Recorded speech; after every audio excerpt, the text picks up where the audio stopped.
this crumbling world I find my solace, a pot of melting cheese and memories of her face.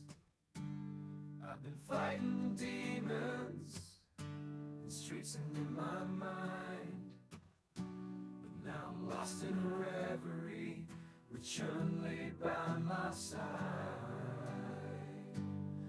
As the cheese bubbles, I dip her in oh so gently. Her finer spirit matches mine, we tangle in a symphony. The grunge of the street meets the smoothness of the cheese in this unexpected love story.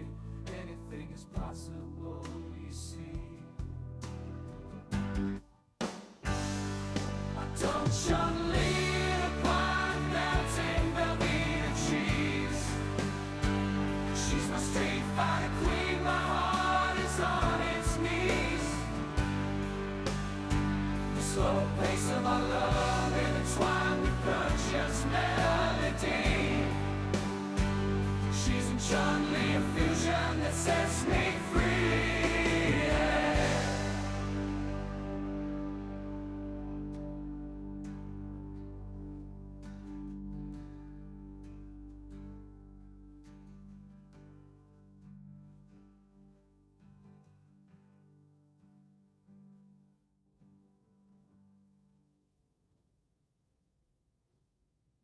In the living home where adventures abound, there's a tale to be told of a boy renowned. Wally the Schrader with a heart full of fire, from Muggle to Verdanturf he would aspire.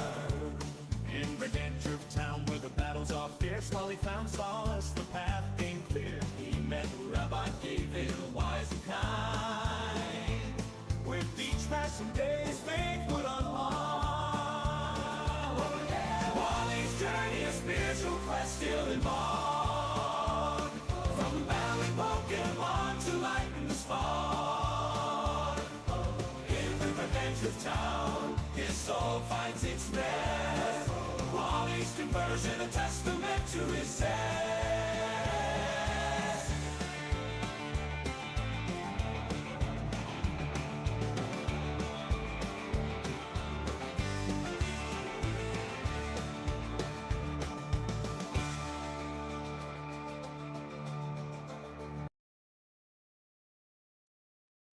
Alright, everything should be ready.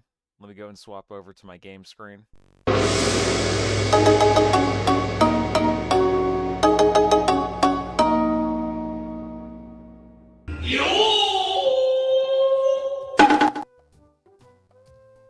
Alright, so I did do some pre-mission grinding before starting, so at the very least we should be leveled up a little bit to where we shouldn't be dying so much like we did at Mount Thunder, but let me go ahead and move over my windows a bit.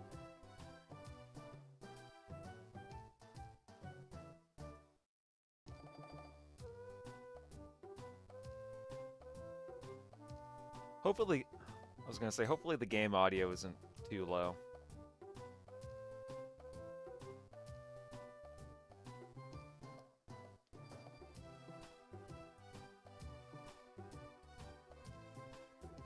Hey, thanks, Ark. I appreciate it. How you doing, by the way? I was playing a little bit of Ninja Gaiden last night. Shit was pretty fun. Not the remake that just came out, but I kind of went back to the Master Collection just because, yeah, that Ninja Gaiden 4 trailer looked amazing.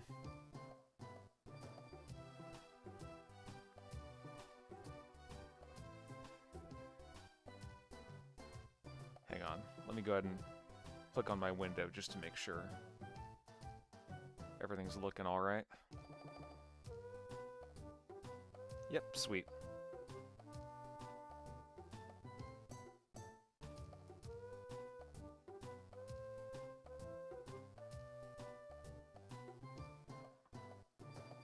Alright, let me just go ahead and make a save just in case. Because you never know. I could die.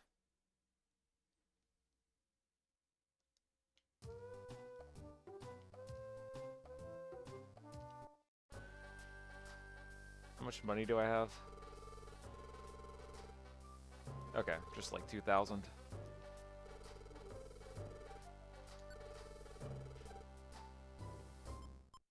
I can wait on those. I don't need that.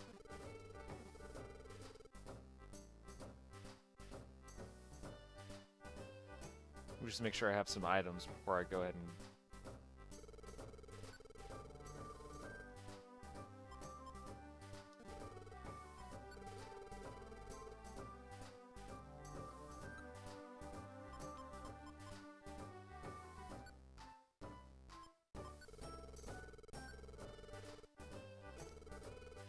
I wish there was a way for you to, like, grab multiple of them, or just to pick how many you wanted to take, but...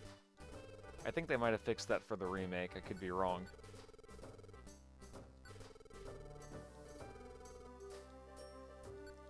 I'll just take, like, 3 Reviver Seeds. Actually, let's go ahead and make it 5. Can never be too careful.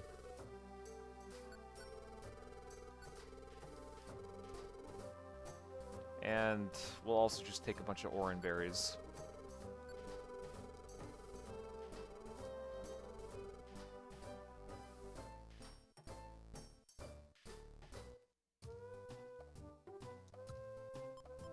Yeah, let's check out the Great Canyon. It might be too tough. If it ends up being too tough, then we'll go ahead and do some missions. I don't see why not. But I think the Great Canyon should be fine.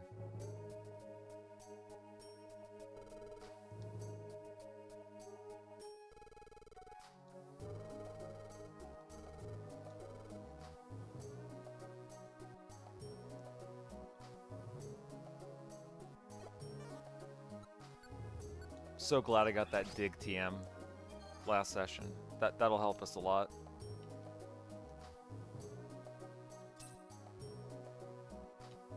Let me go ahead and kill that Dunsparce, actually.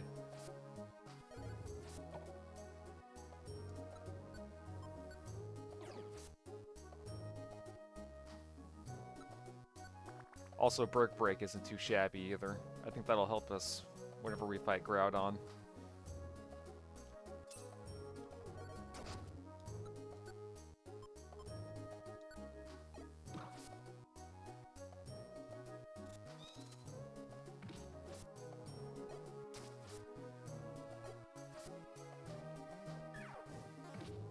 Damn.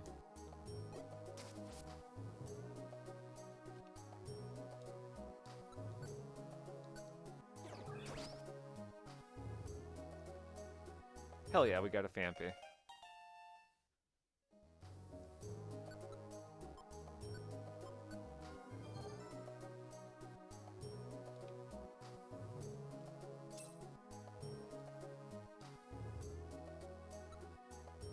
We just kill some enemies, just cause.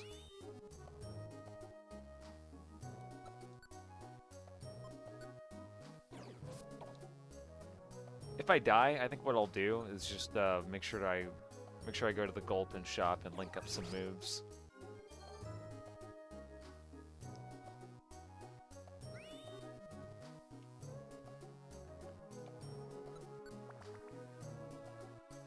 So far, I am lucky with the map placement.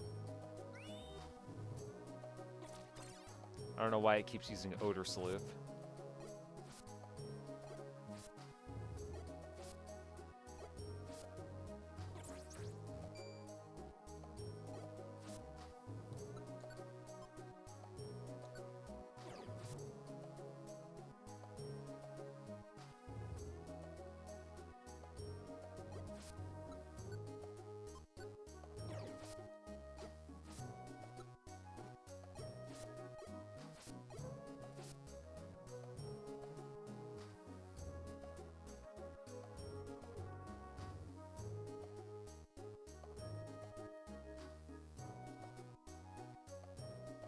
I am streaming a little bit earlier than I normally would, but... whatever. I'm off, so... Might as well get some Pokemons over with.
I like how Torchic just always uses fucking focus energy, and it uses it like twice in a row.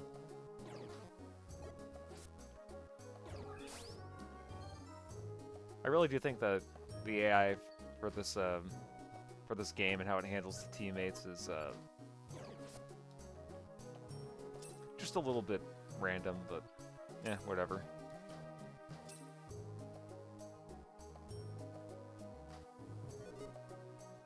It's mostly about what you do anyway.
Let's see, should I use Brick Break and possibly risk dying? Fuck it.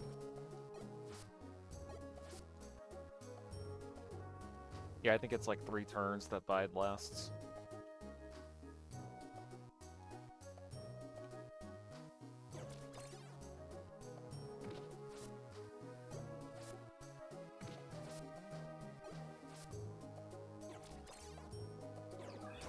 Ah, shit.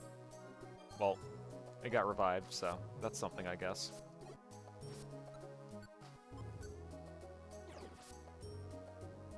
Kind of wasted one of my seeds, but I still get a teammate. That's all that matters.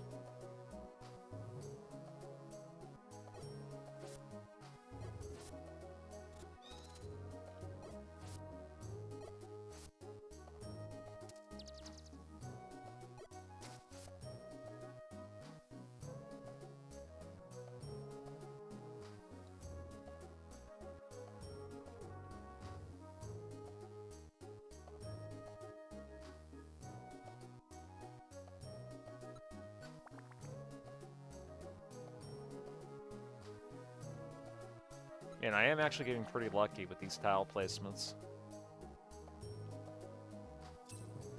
I'm definitely not hating it.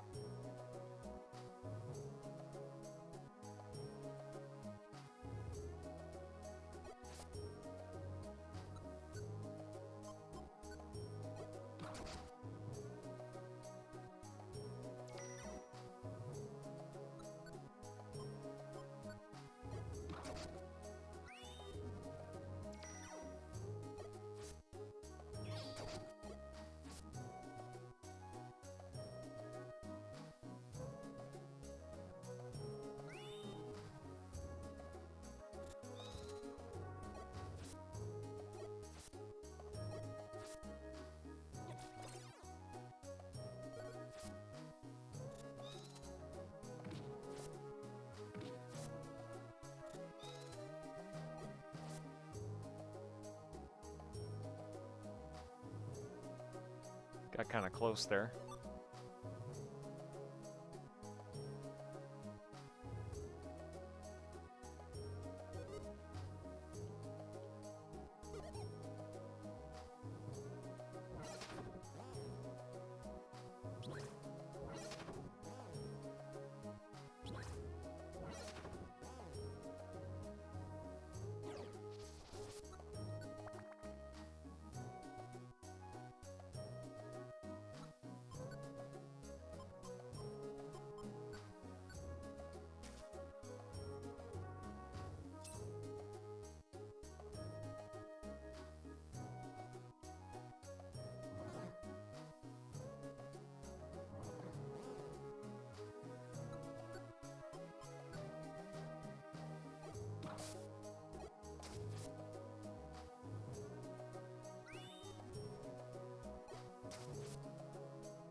Nice. Oh shit, I think that Phanpy is higher of a level than me. Sand attack will be very useful.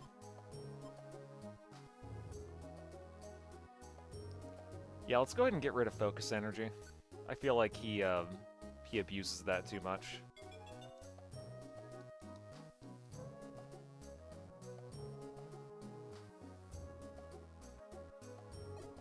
Oh, for some reason I thought it was like level 16 still. And I thought that it was Phanpy that evolved, that's why.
So what, only about 3 more floors left?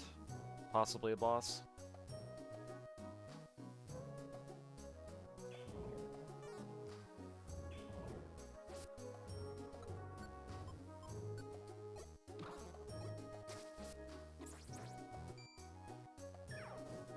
Oh shit. Yeah, that could have hurt me pretty bad.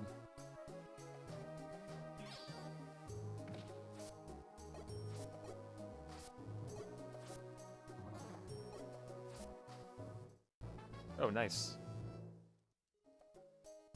Leveled up.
Go ahead and eat an apple.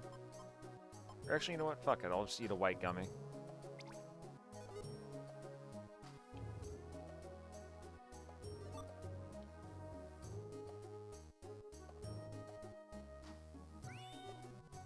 Oh, good job, Fampy.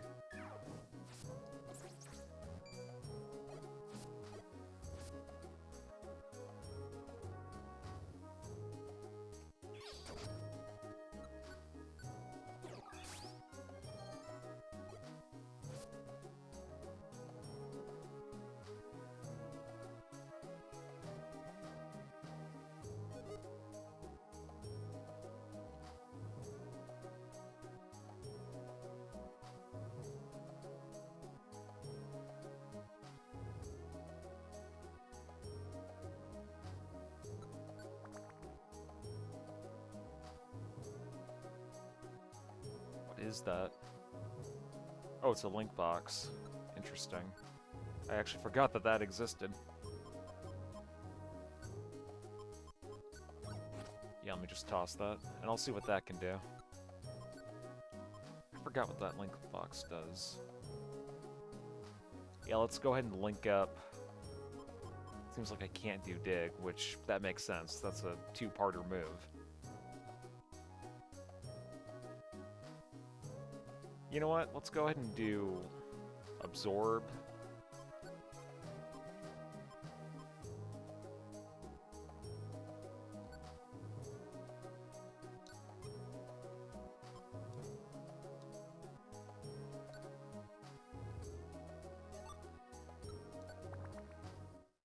I think I did that right.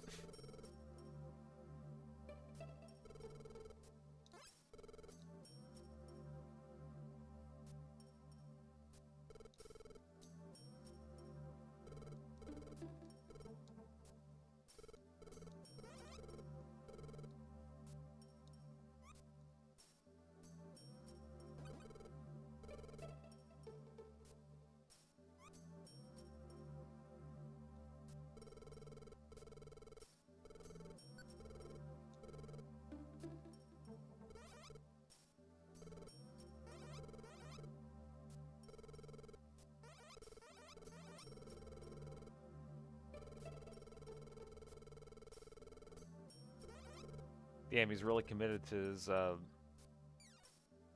him being a monk, I guess.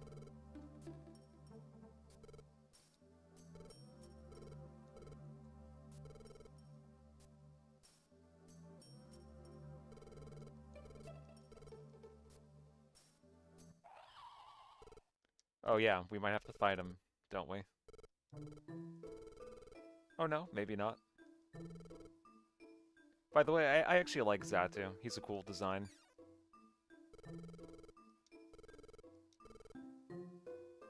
Always thought he was kind of cool.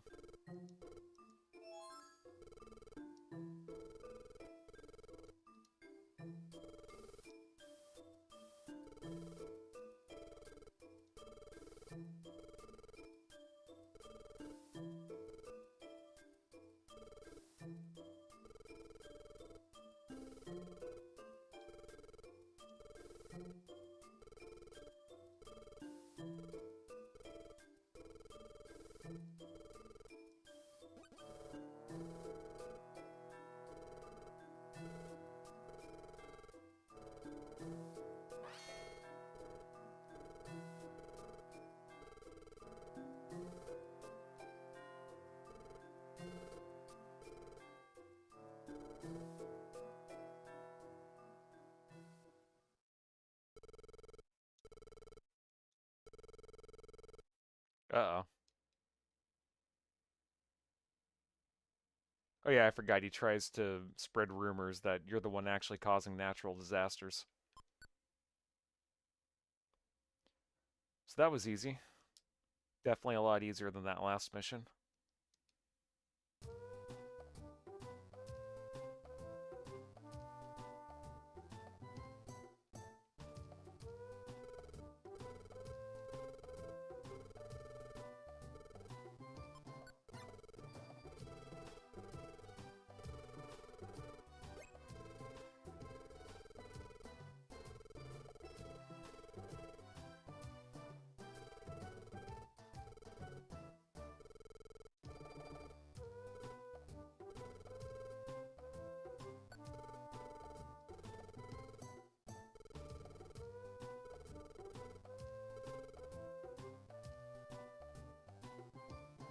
Go ahead and do some missions. Actually, which ones do I have currently active? Okay, let's just do some shit from Sinister Woods.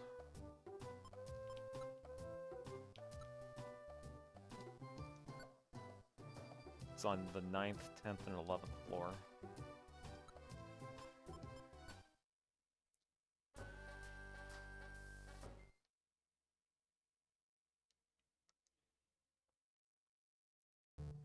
The only thing I hate about the escort missions is that the Pokemon that come with you, they're just so freaking weak.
Oh.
Get fucked.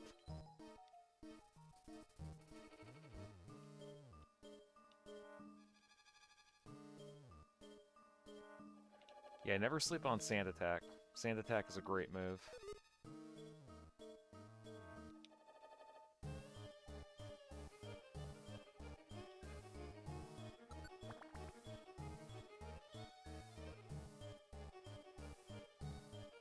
This should be a destination floor, no? I thought there was one mission at like 8, but perhaps not.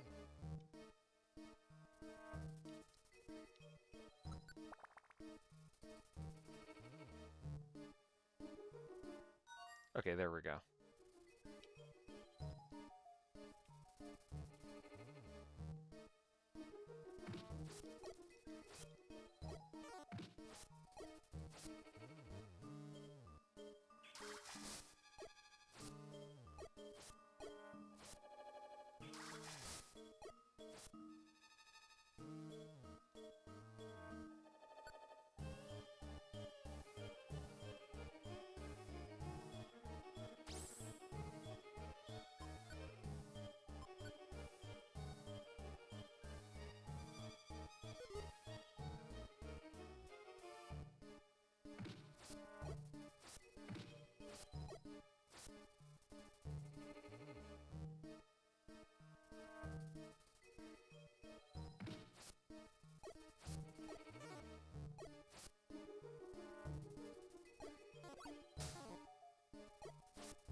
Okay, I believe it's just one more. And then I'm done with this area. Yep.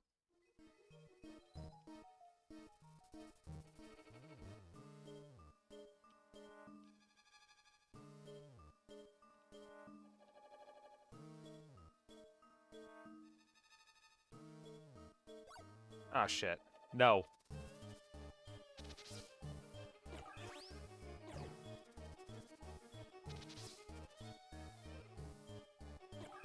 No! Come on. Asshole. Oh, thank God that was close.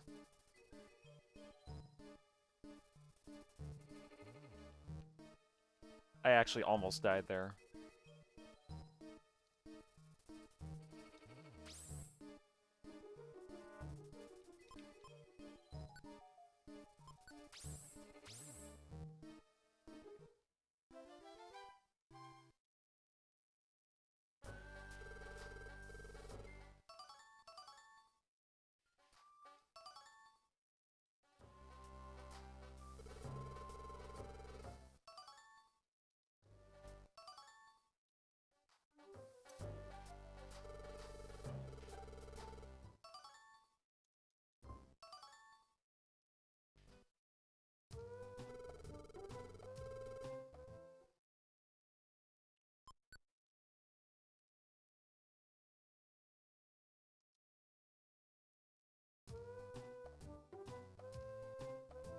If I recall correctly, like, the game does in fact make you, do rescue missions in between, like, the main missions, so... Let me go and deposit my money first.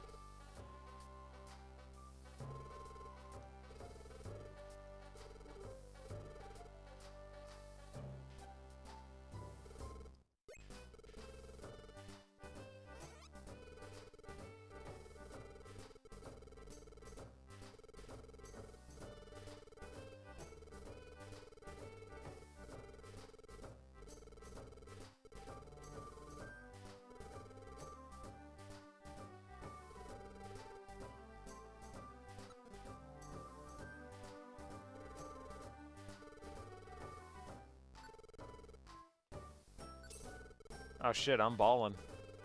I'm glad I didn't die. That would have sucked. Let's actually see what we got in the shop first.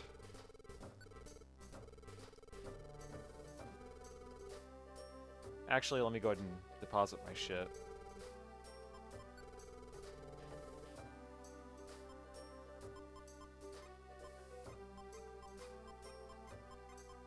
Ended up not really needing a reviver seed, other than when it revived that Vampy I recruited, but...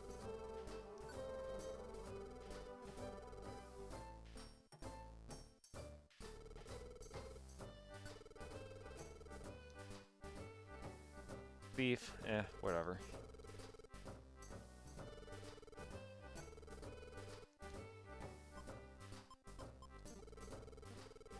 Okay, nothing too interesting.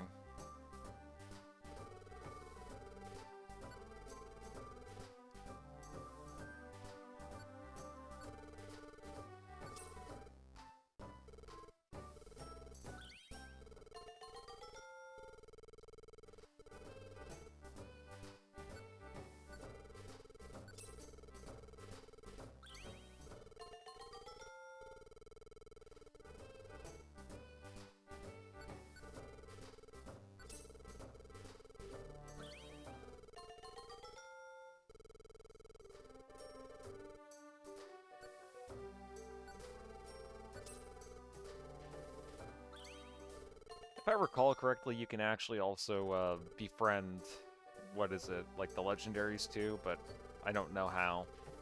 I don't know if it's like due to RNG or if there's like a specific requirement you need to fulfill. I may end up just doing that at some point.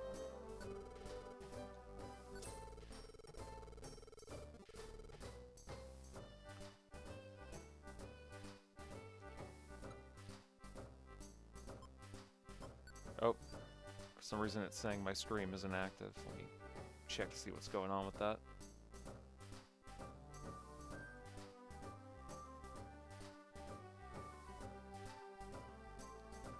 I don't know why Restream.io is fucking up for me. Or at least the widget is. Whenever I go to the website, it says it's fine.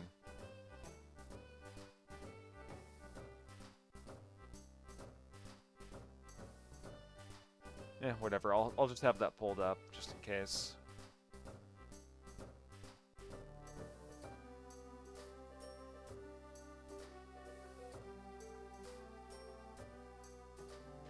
Yeah, I don't know why it was bugging out for me like that.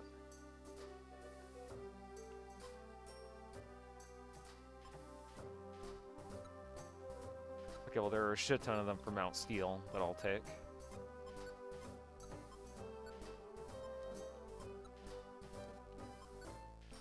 I'll get rid of this one for Thunderwave Cave.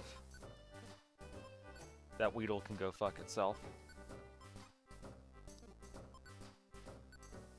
And I'll make sure to take a Warp Orb with me just in case.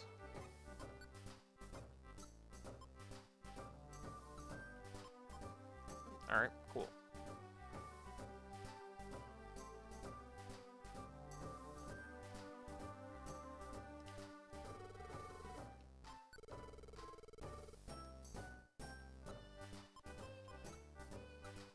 Okay, I have no Warp Orbs.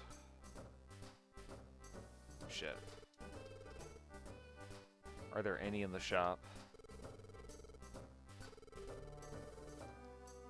Okay, cool, there is one right there, and I have just enough money to get it. Awesome. Go ahead and pull out my money.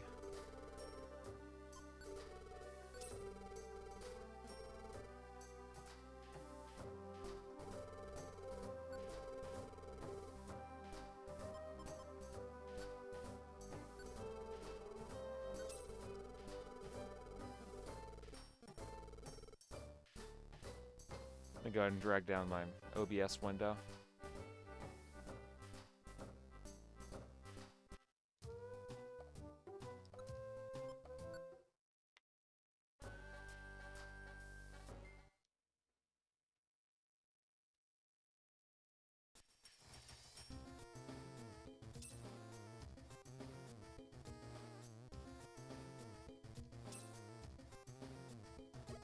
Thank God there are no escort missions this time. Those always frickin' stress me out.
This should be what, 5, 6, 7, 8?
go ahead and grab that, because you never know.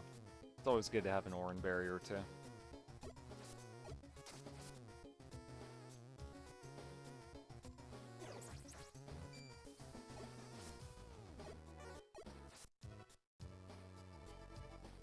Oh, hell yeah, got a Geodude.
Grab this money first.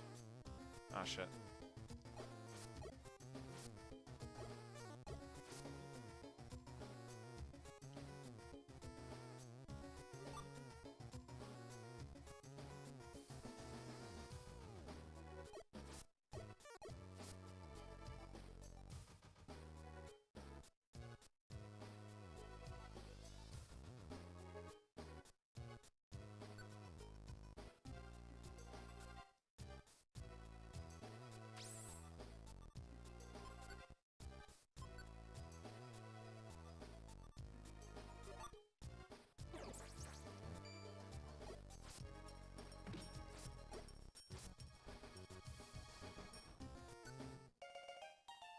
Sure, why not? I guess I'll take another Geodude.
Ah, shit. Just barely got enough.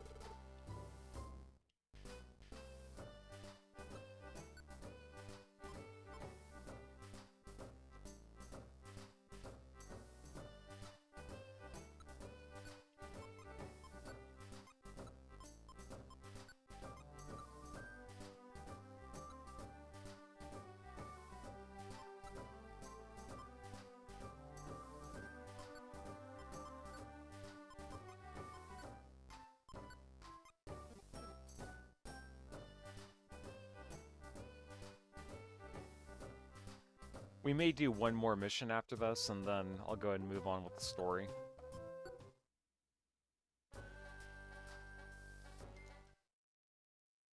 I just have to make sure that I'm grinded out enough to be prepared for it.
Oh well.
Almost selected to leave out of there for a minute.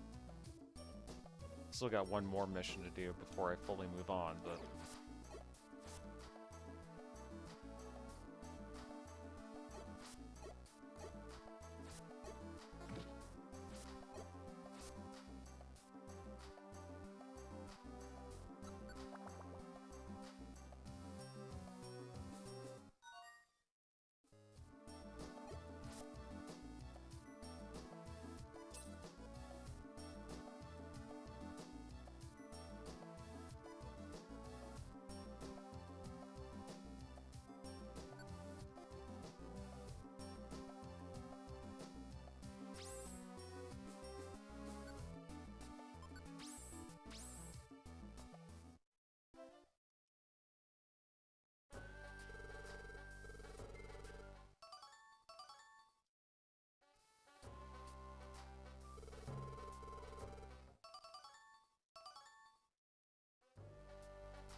Alright, let's go ahead and grab that last friendship area.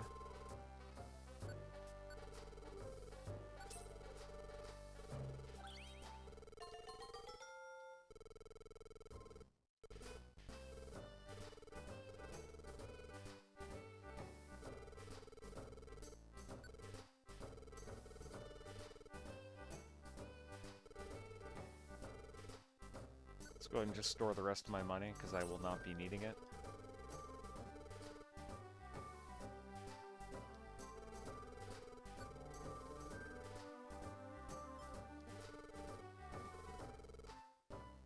See what these assholes are talking about. Okay, let's go ahead and talk to Wish. Yeah, Wish Cash. Whiskash, I think. Yeah, Whiskash.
Okay, well...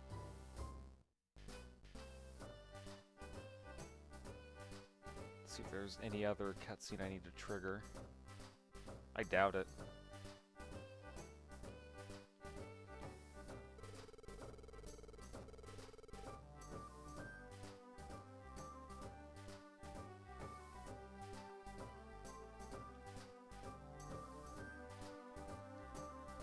Hang on, give me a second.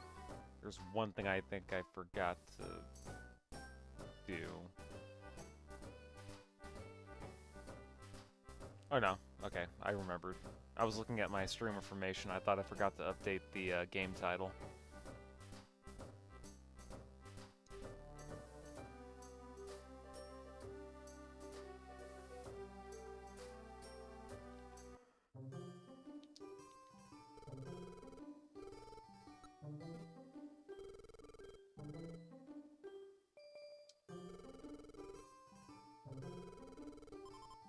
No, we already heard about that. Okay, so we might have to do another mission or two before we can move on with the story. Which is fine. We actually need the experience.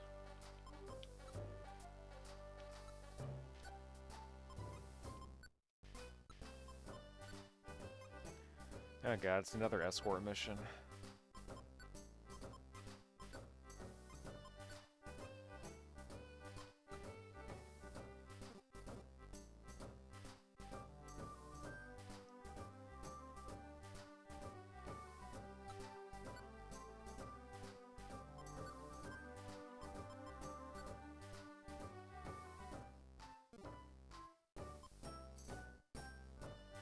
Okay, so these are just...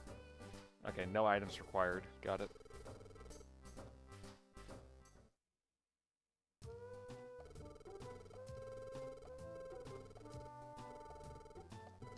Okay, so shit may end up going down without my control.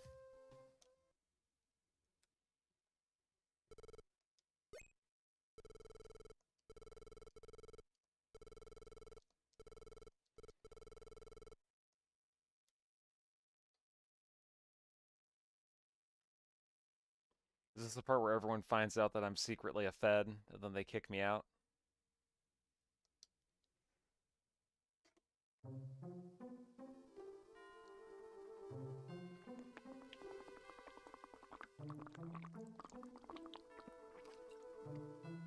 Sorry for that water bottle, SMR. I was just thirsty a little bit.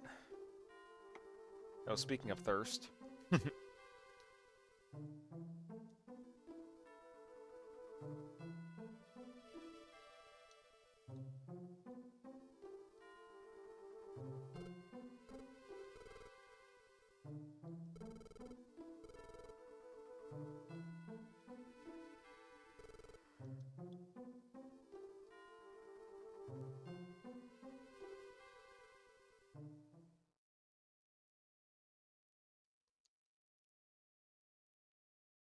Uh-oh.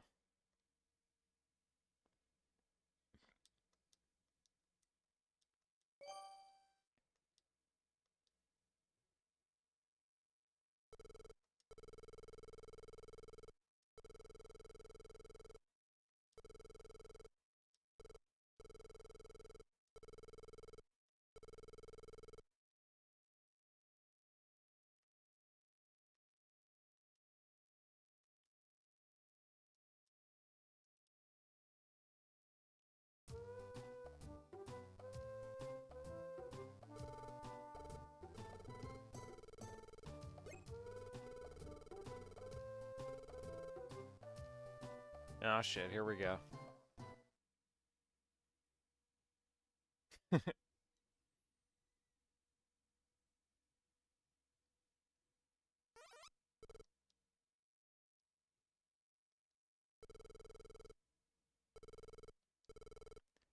Hey, what's up, Tailfin? He had a nocturnal emission. How you doing, by the way? Not today, but I want to say earlier, like last night, I was playing some Ninja Gaiden. Not the remake of the second game that everyone is nutting over, because I hear that one's actually very good. But I was going back to the Master Collection, because I never actually beat any of them. But I heard that they're really good and difficult. I'm on Chapter 3 of Ninja Gaiden Sigma 1. That's good, I'm glad to hear it.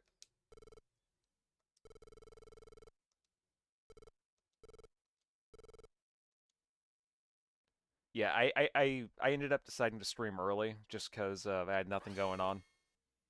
So I actually may end up doing a longer session tonight just to get some shit done with this game. I kind of want to speed it up a little bit.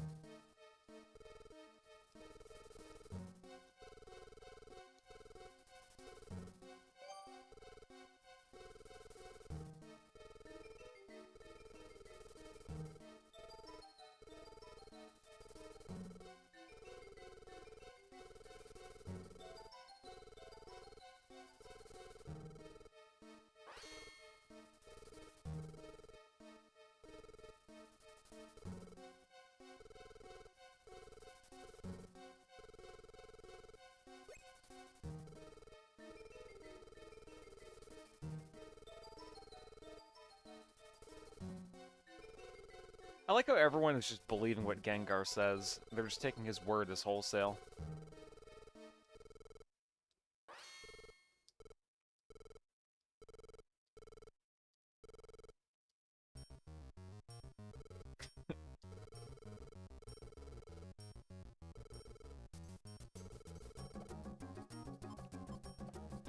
I guess I'm gonna be the master of ellipses.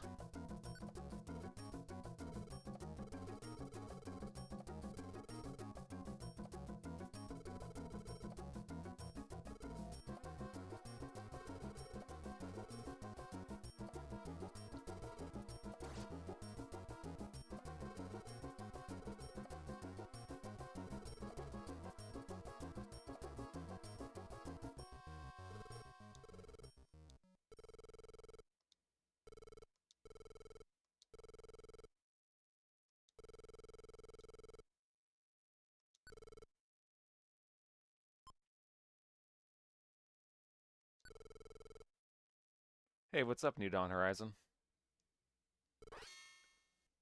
Nothing much, just continuing on with Mystery Dungeon Red Rescue Team.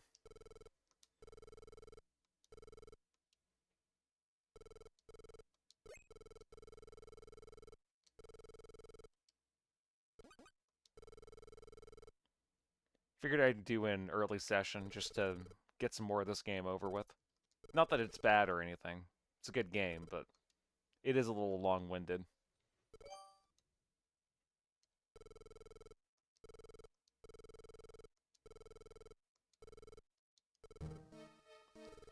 Damn, they're just straight up, like, trying to murder us.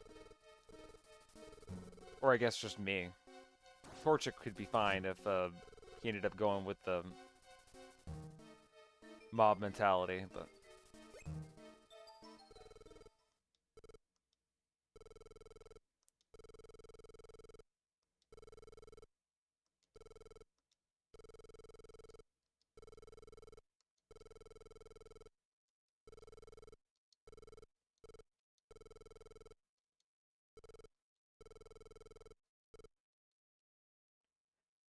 At least they're giving us time.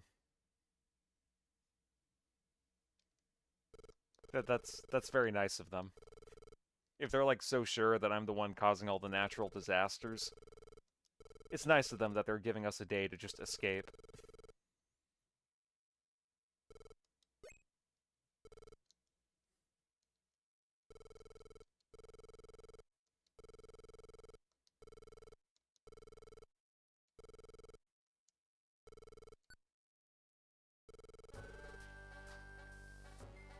So you're the Pokemon equivalent of John Carpenter's The Thing.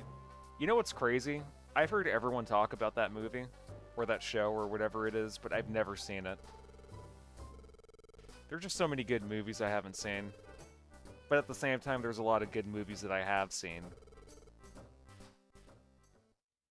So I probably wouldn't get the reference.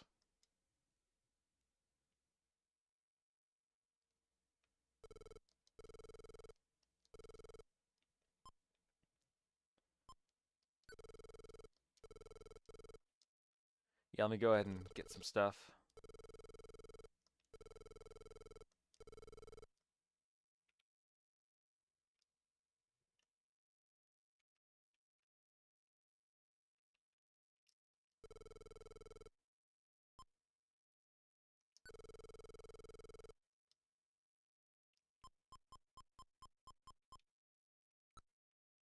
I have like 200 gravel rocks. That's crazy.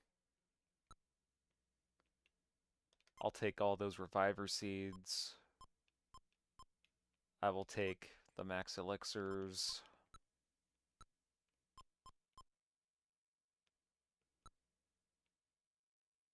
I'll take the apples. How come I haven't had a great apple yet? I'm pretty sure there's an item you can get that's like a greater apple, but hasn't happened yet. And I'll take these orange berries just because I'm going to need the supplies.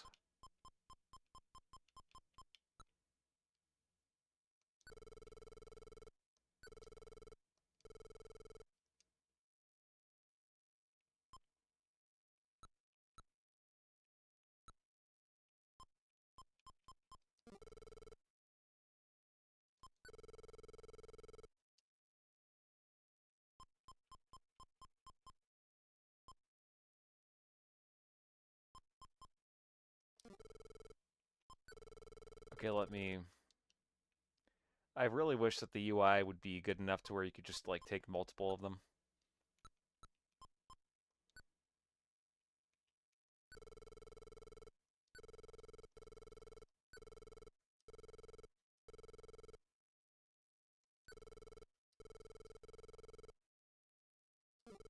Okay.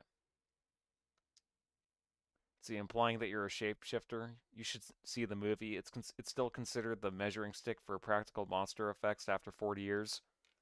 Gotcha. So I'm assuming it's like a horror movie?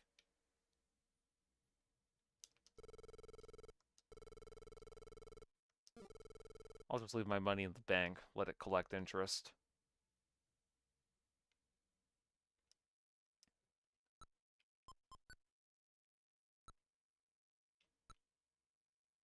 Okay, so I should have enough reviver seeds to keep me going.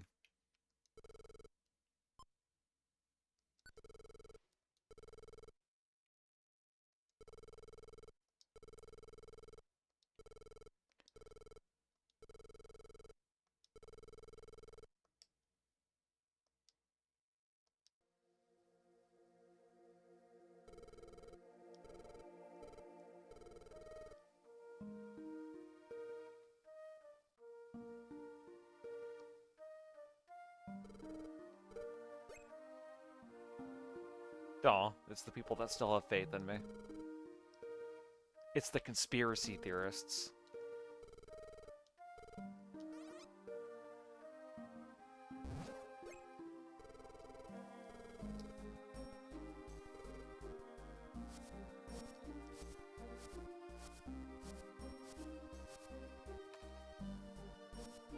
Oh, I got some mail.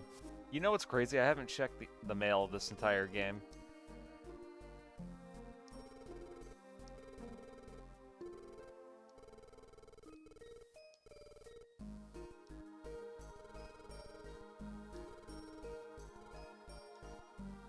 By the way, Tailfin, New Dawn Horizon, I don't know if you guys have seen the new trailer for that Ninja Gaiden 4 game, but it looks impressive as fuck.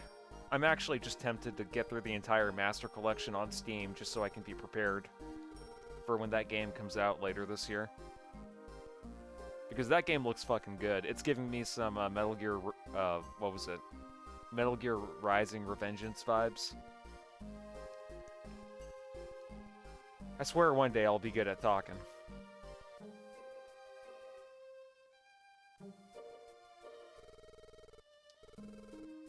One day I will definitely learn how to English.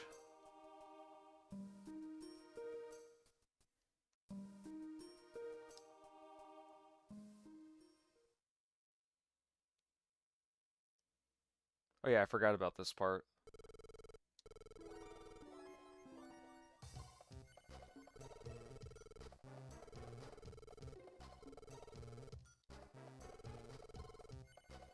And if I remember correctly, there should also be a branching path where one is just a dead end that just takes you back to where you were before. I'm assuming just to get you to grind at a proper level.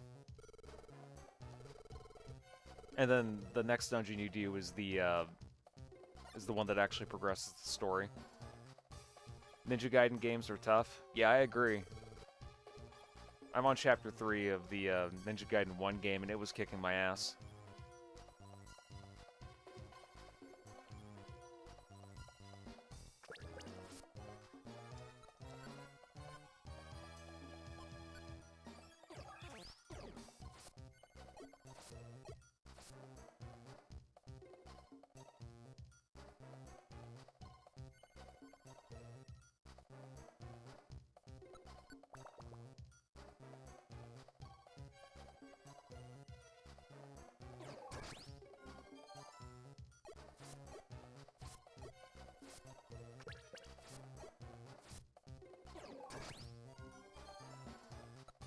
I'm not gonna let you get away with that.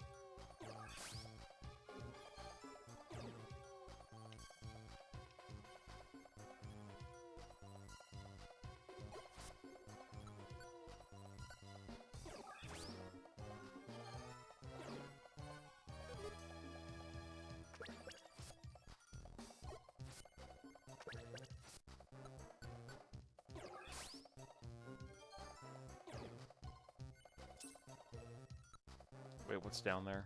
Okay, just gravel rock.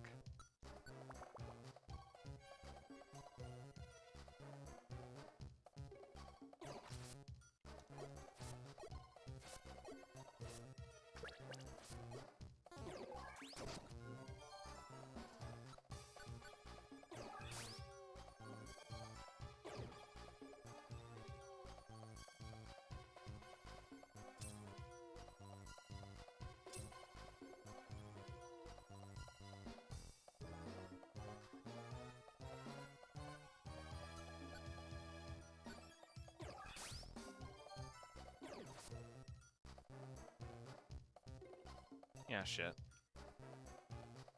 Ended up getting myself in the dead end right there.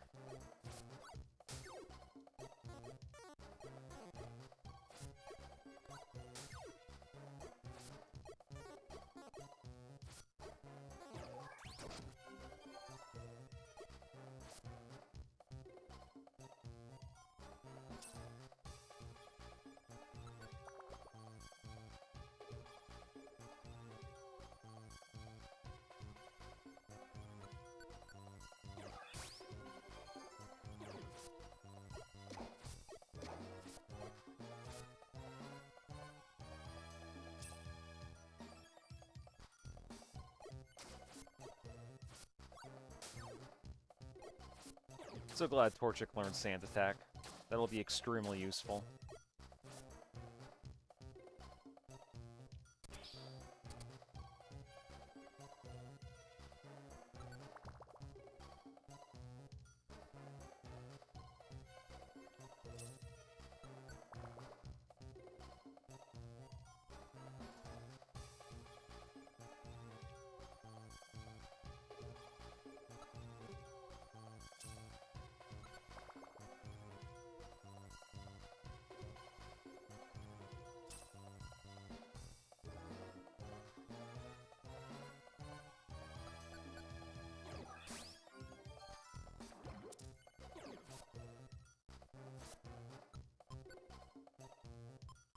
Do I have a Pecha Berry on me? Shit.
I'll take that max elixir.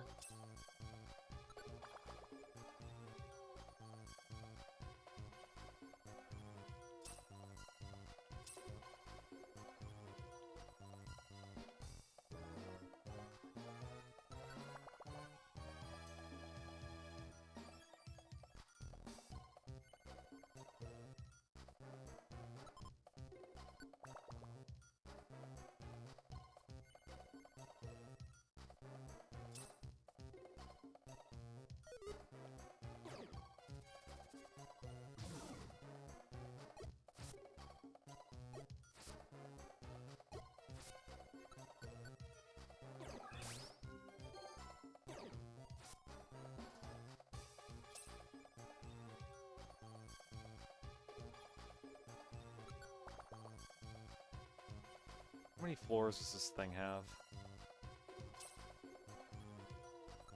Let me actually get rid of something for that Pecha Berry.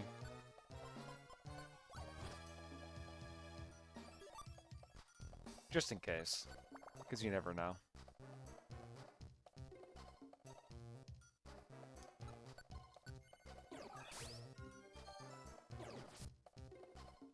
What is that thing? Gold ribbon. That could be useful.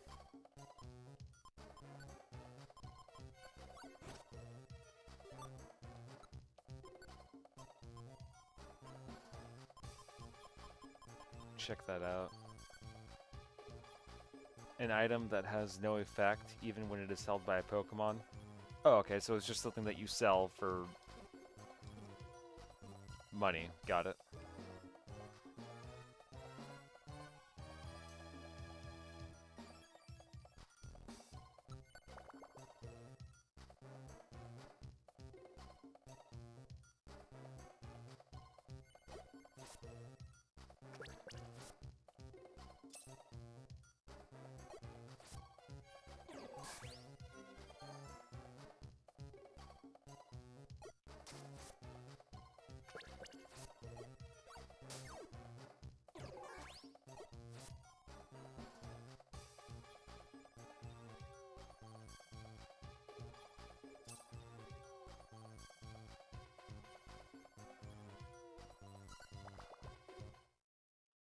Okay, so that's like what, about 13, 14 floors?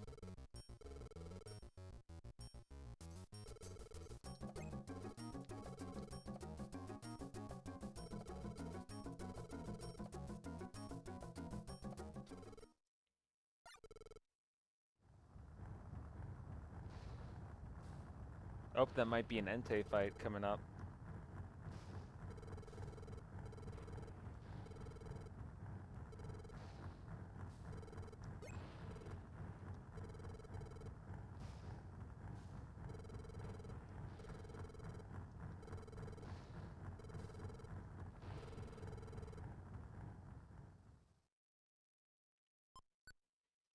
Yeah, we are definitely saving our adventure.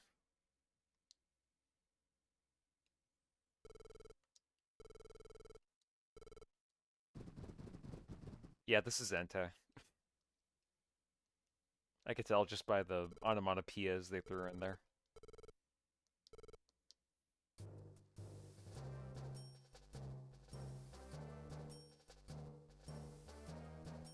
Well, at least we got Dig. That'll be useful. And in a pinch, I could just use that linked move.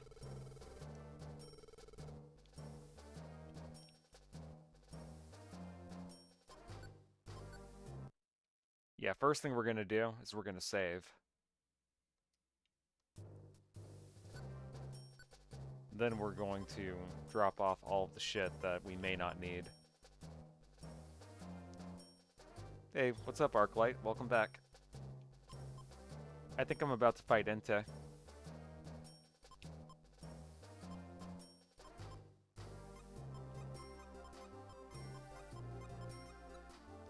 Yeah, I think I'm just going to store all my items, and I'm just going to go in completely empty. That way if I die, I'll at least know what to expect. Let me make a save just in case.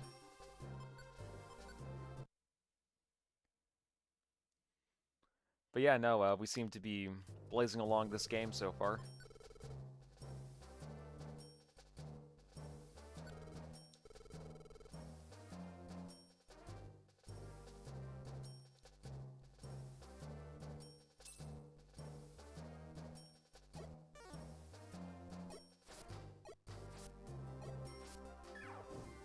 Oh shit.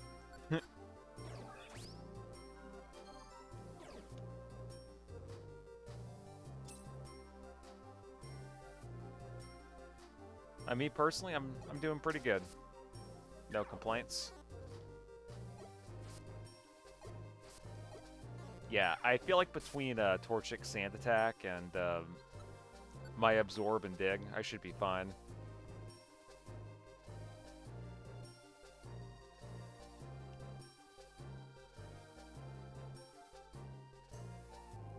I just don't know how many floors this dungeon has, so who knows what to expect.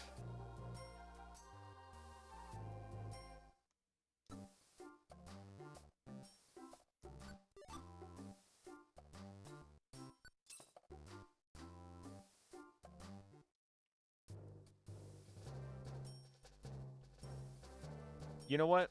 Let me actually just do something real quick. So with this shop, right?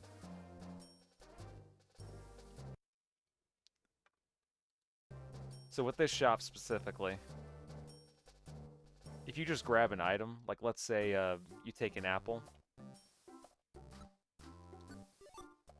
Oh yeah, dude, this is actually my favorite spin-off game in the entire Pokemon franchise. So yeah, like right now I'm just gonna do a demonstration.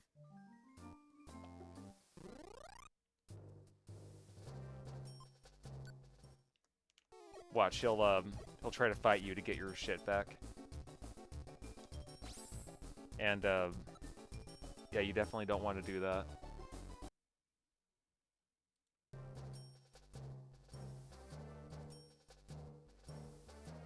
But yeah, no, I had this game back in like, I want to say 2006. It's one of my favorites.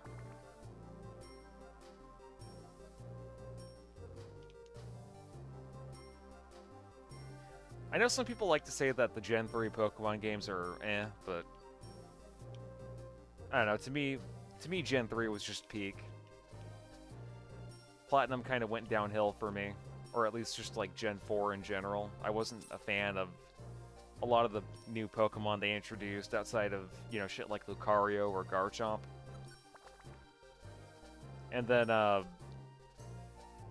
I didn't like Gen 5 when I tried playing it. I beat Pokemon White like 5 years ago, and I didn't like it, but I'm gonna give it a second shot sometime after I beat this game.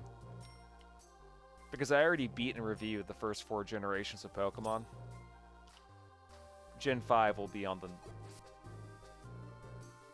That'll be the next Pokemon game I Let's Play and review after this. Let's see, you also have a 1% chance of recruiting Kecleon if you beat him. Oh, no way. I actually didn't know that.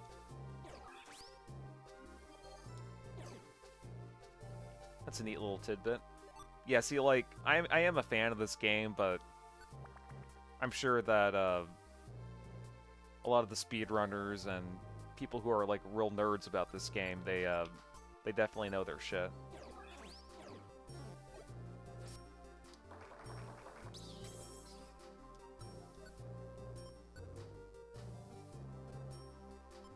Because my... Oh, okay.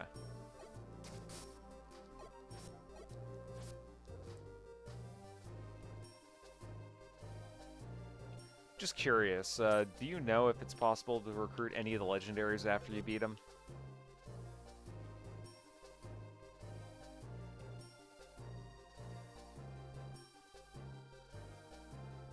I'm pretty sure you can.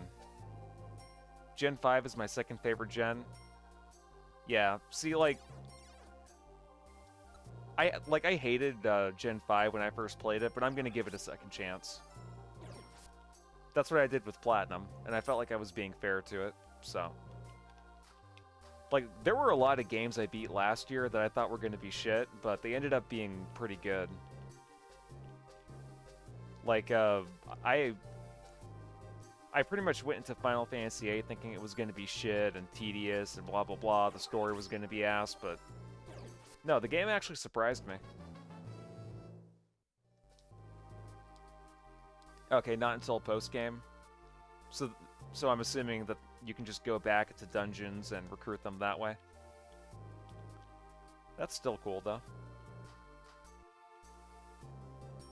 And the funny thing is, I don't even know if I actually beat this game or not. I remember when I was a kid, I made it to, like, the Evolution Cave, and there were some dungeons I couldn't get past, but... I don't know if that technically counted as post-game or not.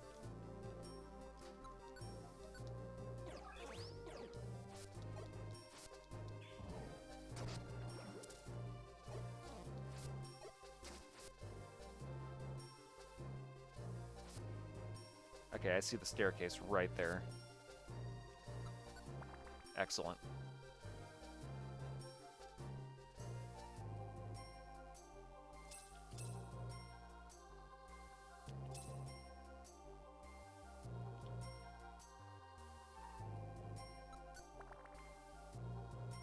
I'm telling you, man, I've been getting pretty lucky with these staircase reveals. Like, they just drop me right in the same exact spot that they put them in. It's insane. I've been getting real lucky.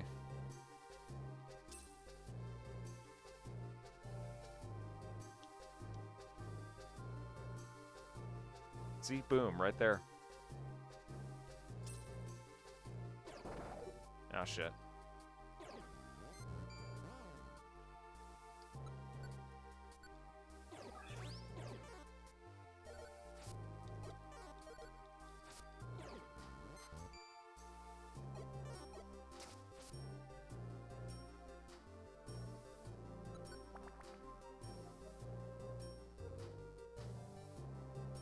This has to be at least, like, 15 to 20 floors. There's just no way.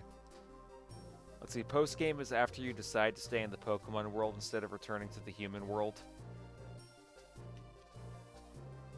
Okay, then I might have actually beat the game then. Oh, Power Band. Nice. I'm gonna give that to moi.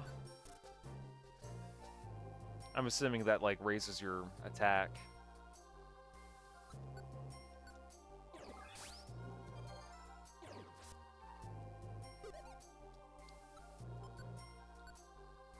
I'll wait till I get really hungry, then I'll eat that great apple.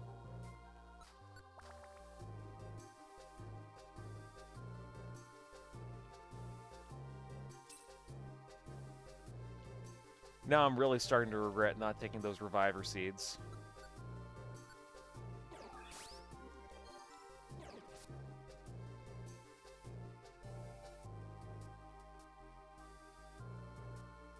Oh, a TM. Interesting. Oh, taunt. Whatever. That's kind of... Well, I was gonna say that's kind of a whatever move, but...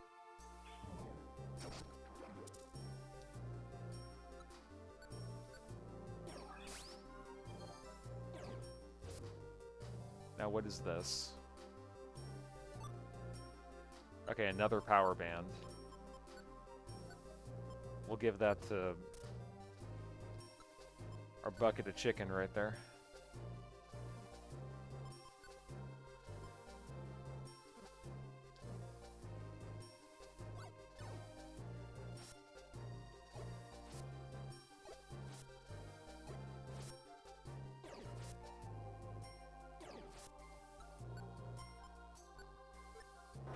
I'm probably going to be using Dig anyway, so...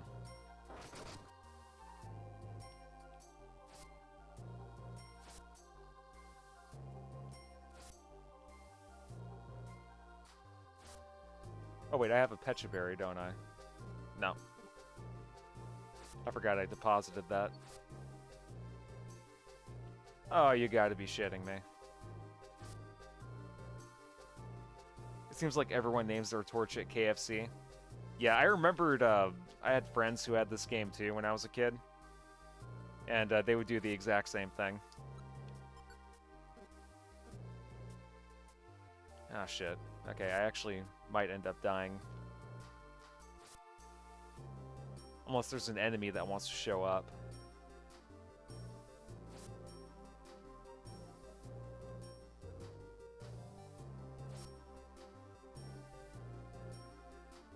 This is gonna be close.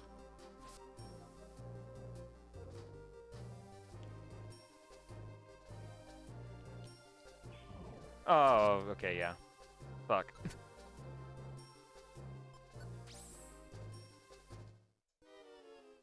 Well, the good news is I at least didn't take all my shit with me.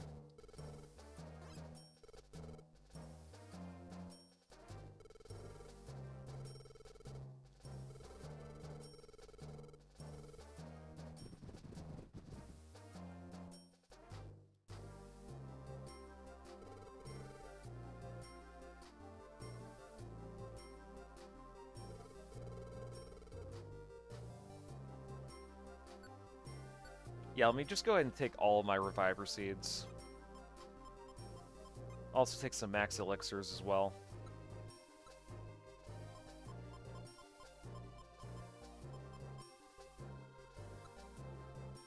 And that'll do it.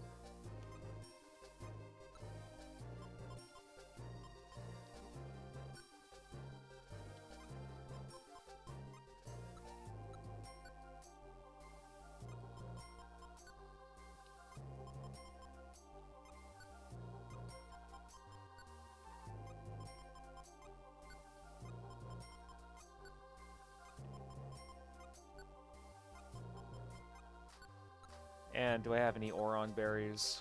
Yes, I do. Awesome.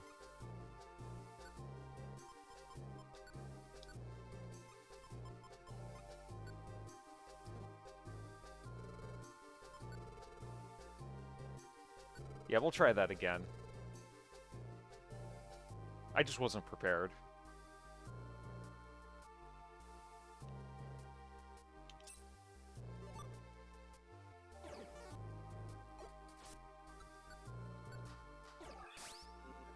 Who knows, I actually might recruit a Pokemon this time.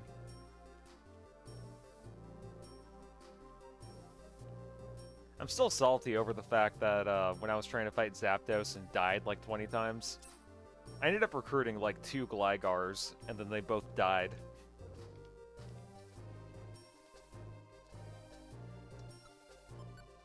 Let's see.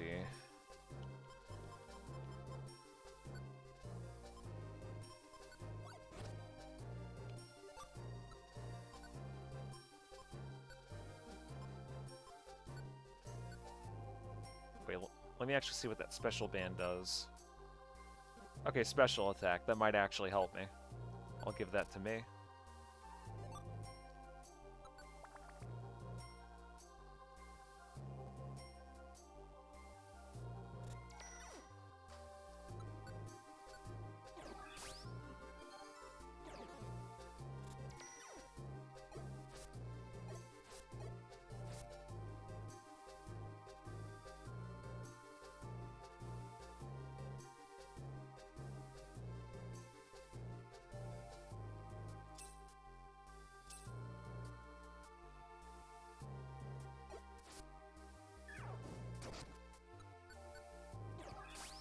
Oh, no, you don't.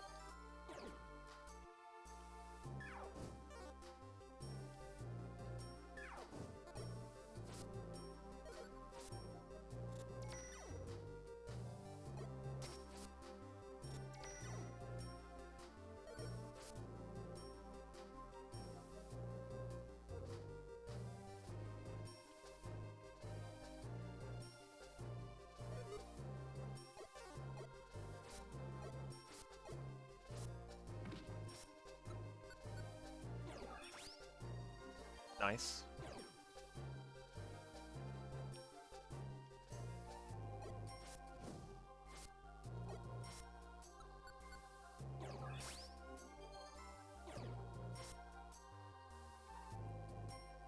Okay, so... Okay. I was gonna say, I thought that burn only lasted for the battle, but... I never understood why Magby gives so much EXP. Yeah, isn't he supposed to be like a baby evolution? It's kind of an odd choice, but I'm not complaining. I think everybody in this dungeon gives you a lot of EXP. It's probably just based on what dungeon you're in, that's why.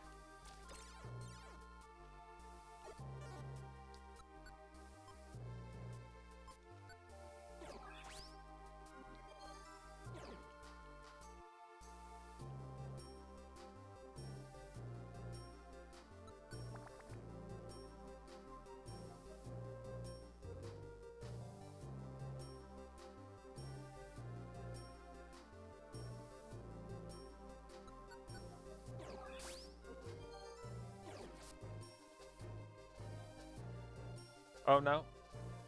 Yeah, it actually gives you like 214. Some of those other enemies, they only gave you like 170 something.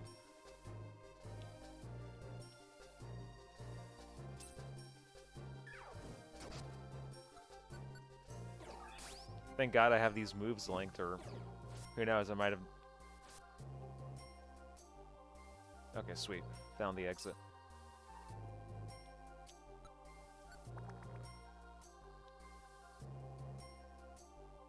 Gonna get some food, BRB. Alright.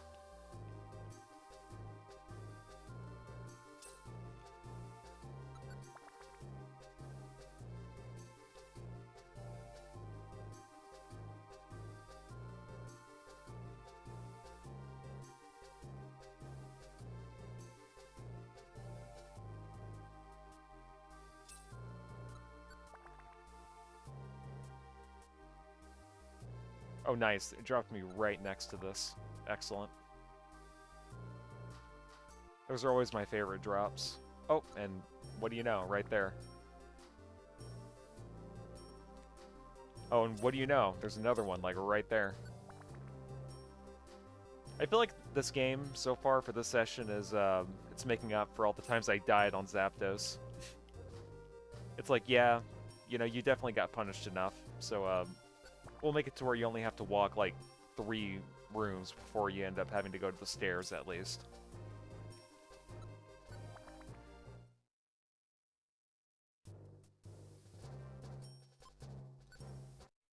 And I'm assuming this is supposed to be, like, the peak.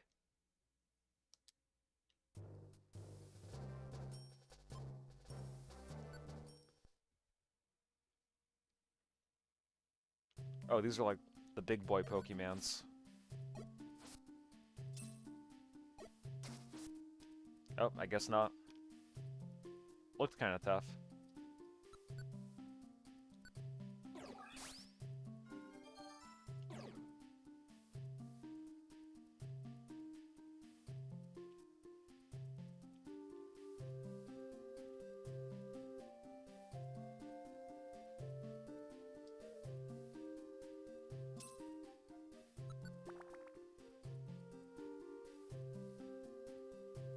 That was about, like, what, 10 floors? And I'm assuming that this next floor is gonna take me over to Entei. And the only reason why I'm saying it's Entei is because, during one of the cutscenes, it showed some Entei-esque onomatopoeias, so...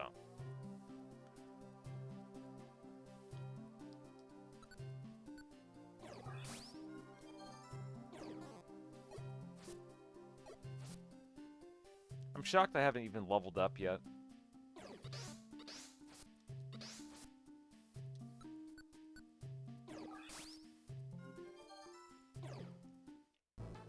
Oh, there we go. Or at least Torchic leveled up. Let's kill these guys, actually. If they're gonna show up. Yeah. Probably not.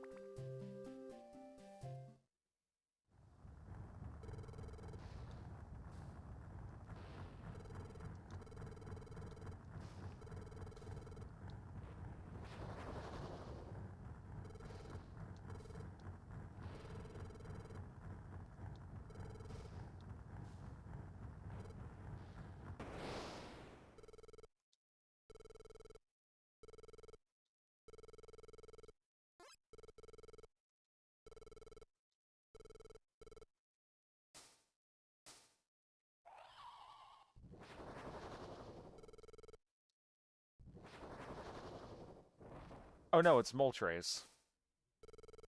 Okay.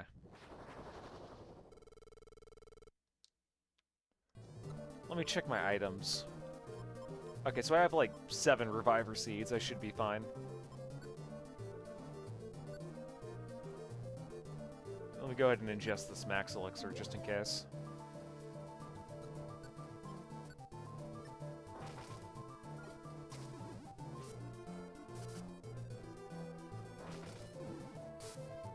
Hey, welcome back. What type of food you get, if you don't mind me asking?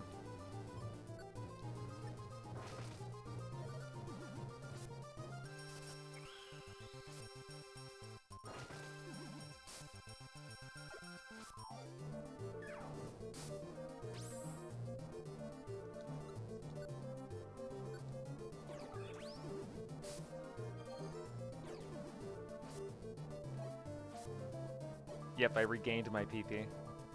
My PP wasn't so good.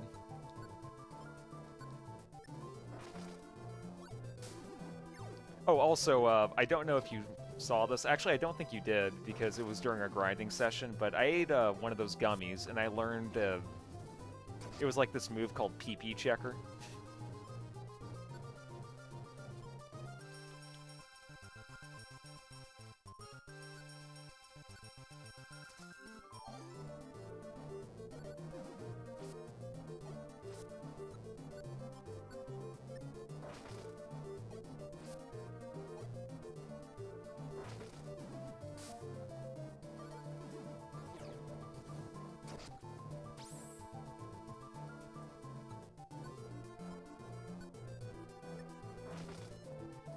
Just some frosted mini wheats. Don't want to heat up dinner right now.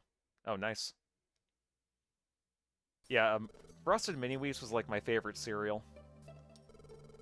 That and Captain Crunch. I don't really eat cereal that much anymore, though. I kind of grew out of it. I'm now more of an eggs in the morning type of person. Yeah, that boss fight was insanely easy. Probably due to the fact that I had my Reviver Seeds. Or Revivify Seeds, or however they choose to call it in this game. Phoenix Downs. Doesn't matter. Same concept.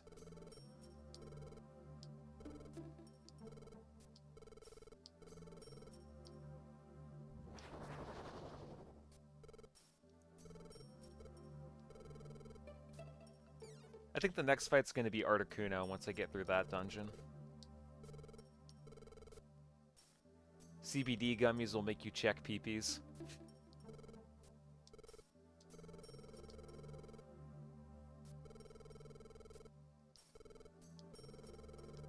What did Game Freak mean by that?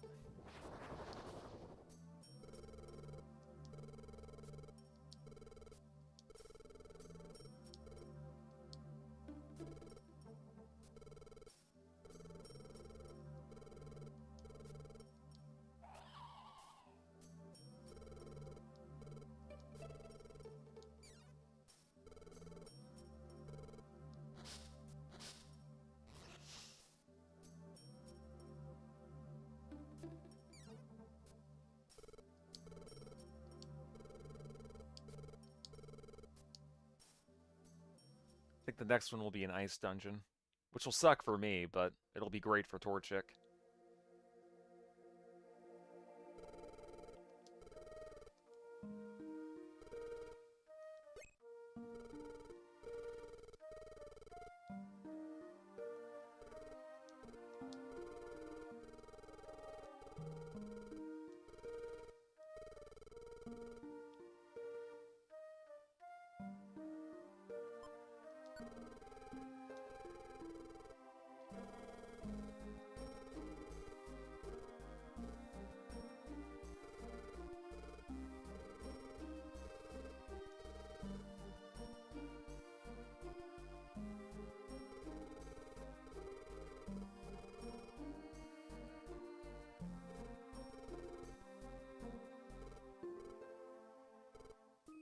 I always like how Trico T-poses in this game, too.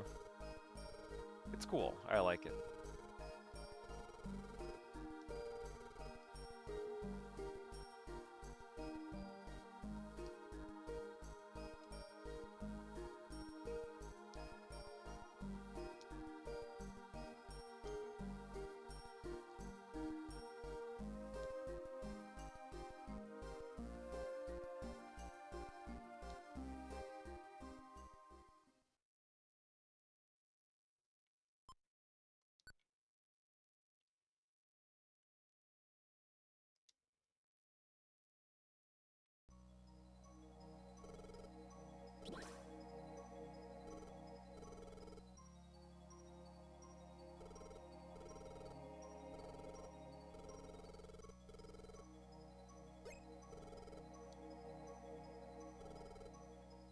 Hey, look, it's an Absol.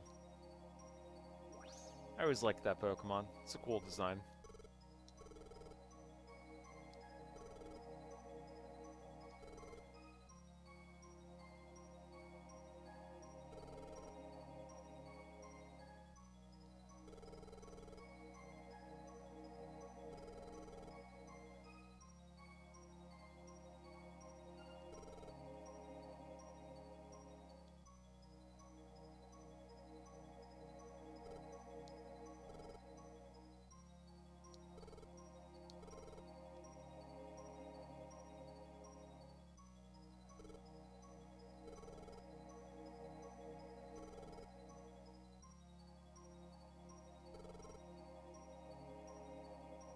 Let's see, my favorite mystery dungeons are these one, followed by Time and Darkness. Or this one, rather. Yeah, I would say that this is the only one I've played. I used to have a friend who, he had Explorers of Darkness, I think, for the DS, but I never really got into them after that. I think the only Pokemon games I ever got for the DS was, I want to say, Heart Gold, and then I tried playing Diamond, but I ended up beating Pokemon Platinum, like, I want to say 10 to 15 years later. Yeah, let me go ahead and store all this, just in case.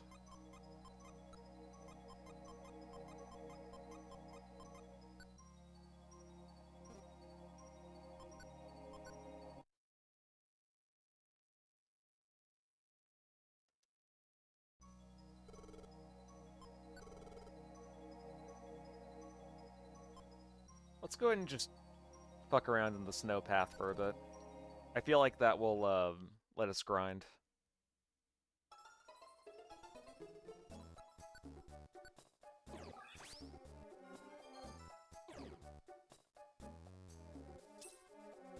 Maybe a couple rounds of it.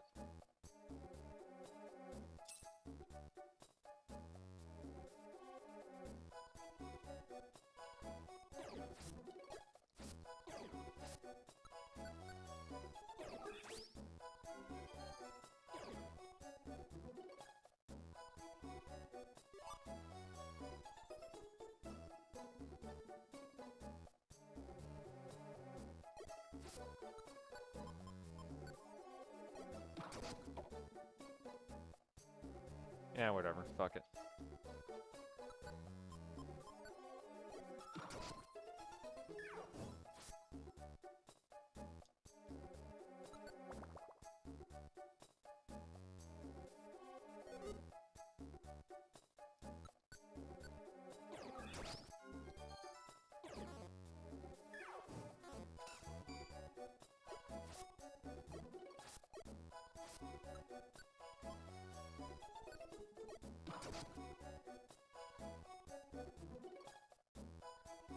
By the way, Arclight, I know that you said that you're like a fan of Pokemon in general, but like, what do you think about the remakes that are coming out of Gen 6?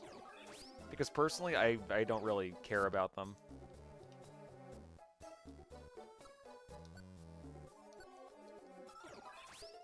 I think if Nintendo were smart, though, they would just re-release all the Pokemon games, like, from Gen 1 up until, like, I'll say Gen 7, and then just release them as, like, just as, like, an anthology. They would make so much money that, like, they'd probably run out of cartridges.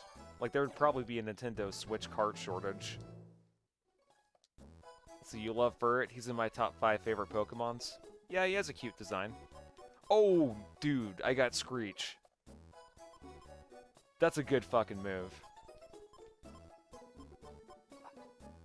I really want to get rid of Quick Attack.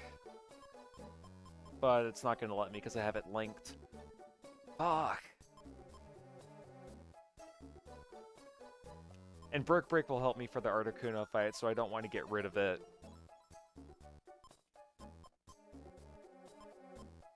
Should I get rid of Absorb? I don't think so.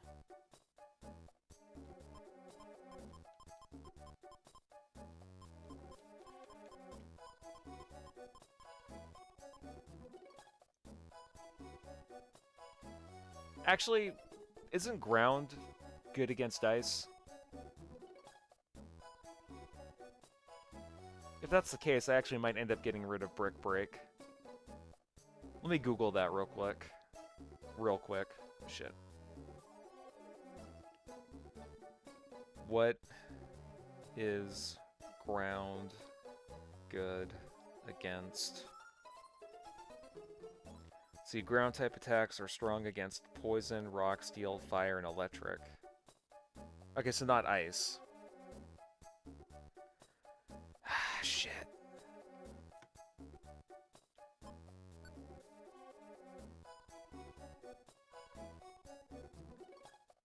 Sorry, I gotta get rid of Absorb.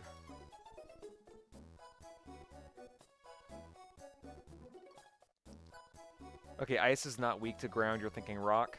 Got it. Yeah, see, if I get rid of Absorb, it'll also get rid of Quick Attack, and I don't want to do that. I think I'll let my chat decide. What move do you think I should get rid of for Screech? Because I definitely want Screech. Should I get rid of Brick Break or Dig?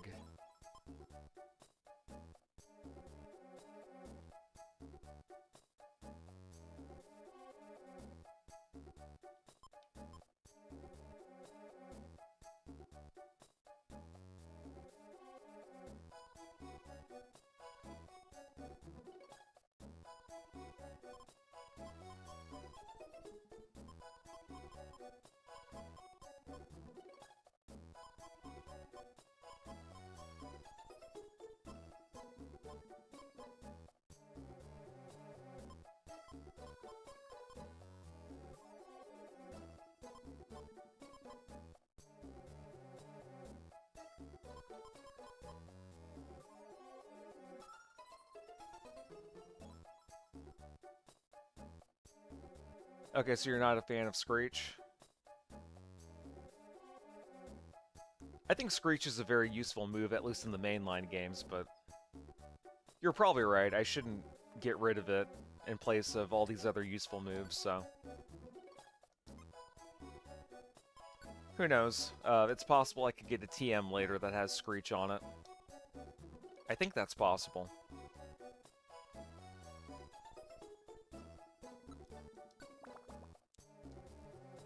Not sure.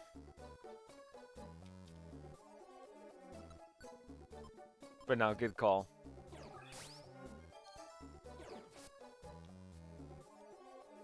I think right now my Trico has the perfect moveset for all these bosses that are coming up.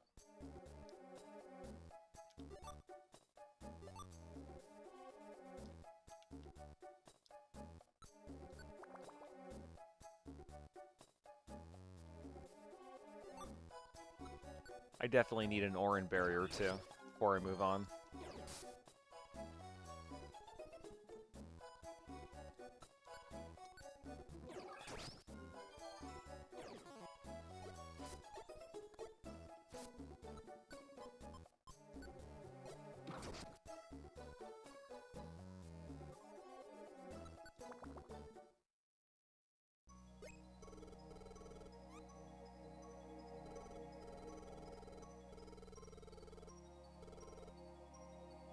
Okay, so the Frosty Forest is where we need to go to.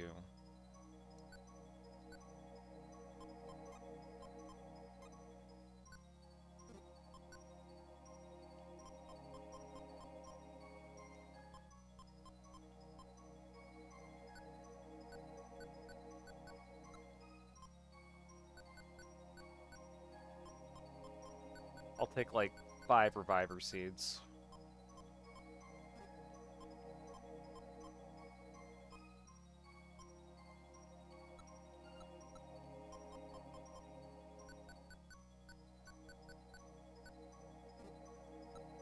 And then,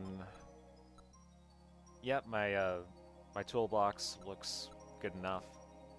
Let me go ahead and make a save, just in case.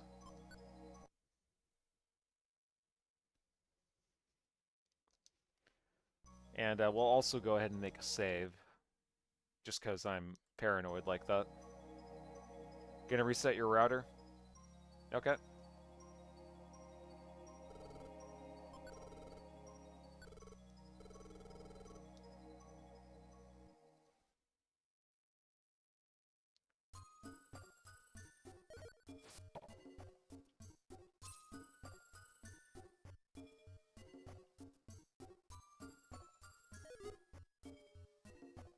Nice.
See how long it takes for us to get through this.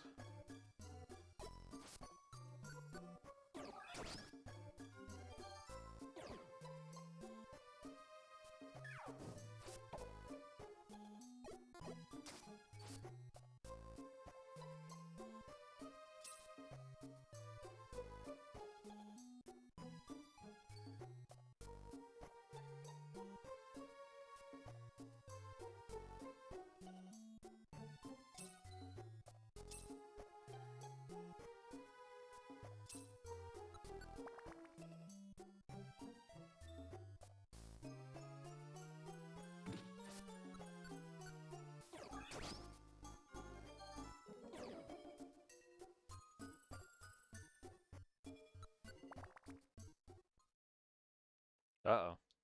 Ellipses. That's never a good sign.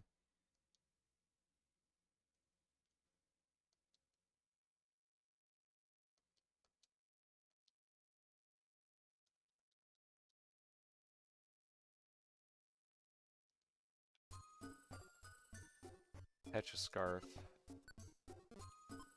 I'll drop that for something. That could be useful. Should I, though?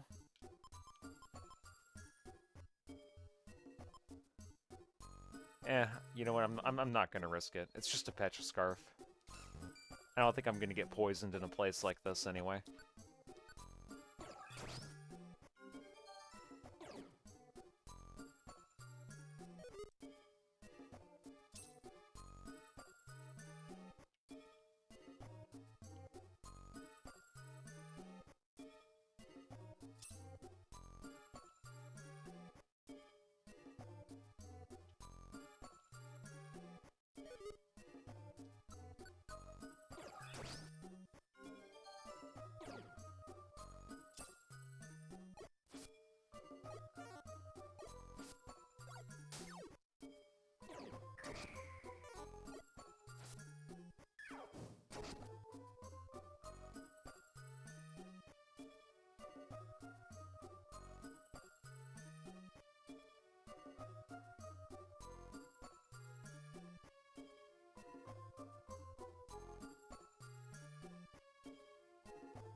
Oh, that was a Ditto.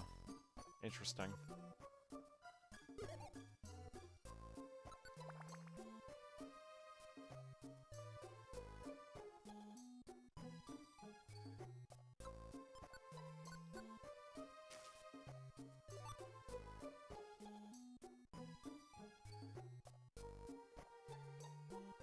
I'm seeing an awful lot of Pecha Berries. I better not get poisoned.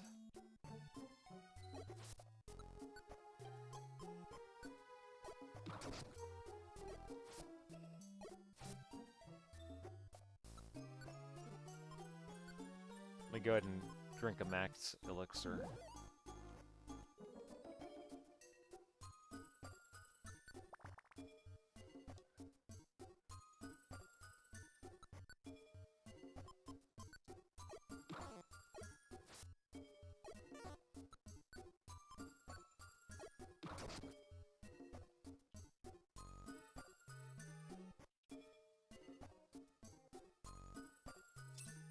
Oh wow, 4 money.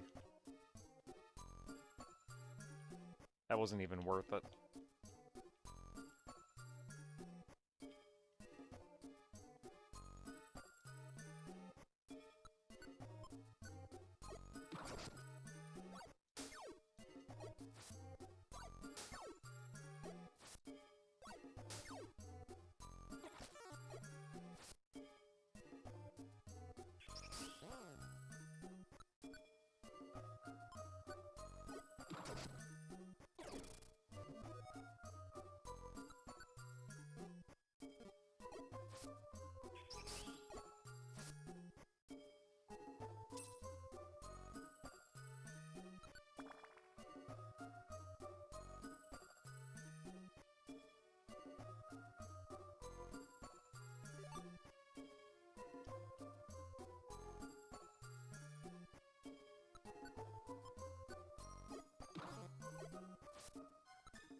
Okay, sweet.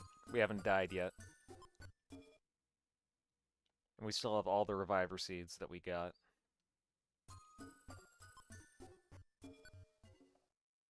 Just a couple more floors.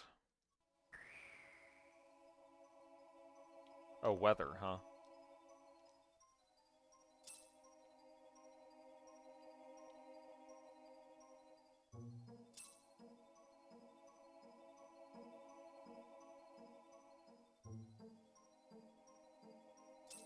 Welcome back. I believe we're about to fight Articuno pretty soon.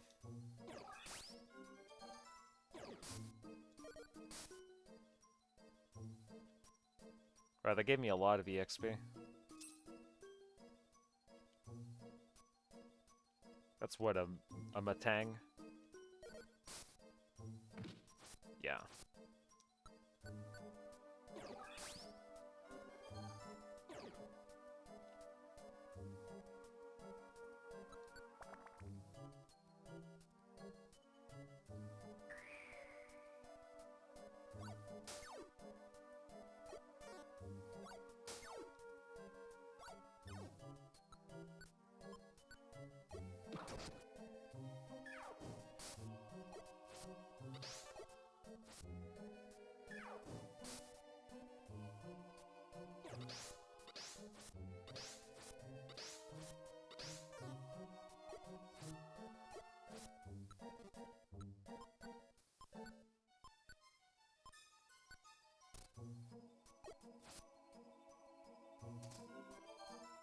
That was close.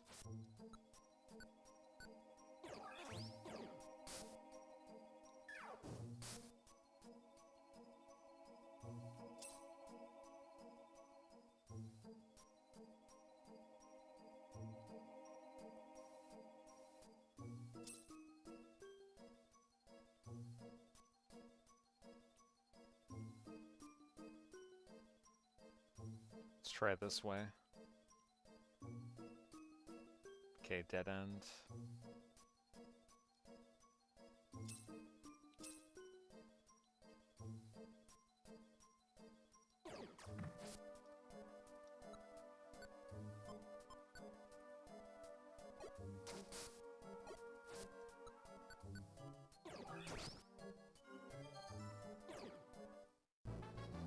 Oh, nice. Level 22. Hell yeah. Yeah, Torchic's gonna have a field day with this next one. I guess it's not my internet, the issue's on Twitch's end. Yeah, I think I was watching your stream last night, and there were some points where it kind of seemed like your internet was, or maybe not your internet, but just like your stream itself was, kind of dipping in and out here and there. I actually thought it was, like, a thing with me for a second, so... Yeah, it's possible that there could be a server issue with Twitch. I wouldn't doubt it. Especially with all the issues that Twitch is going through right now.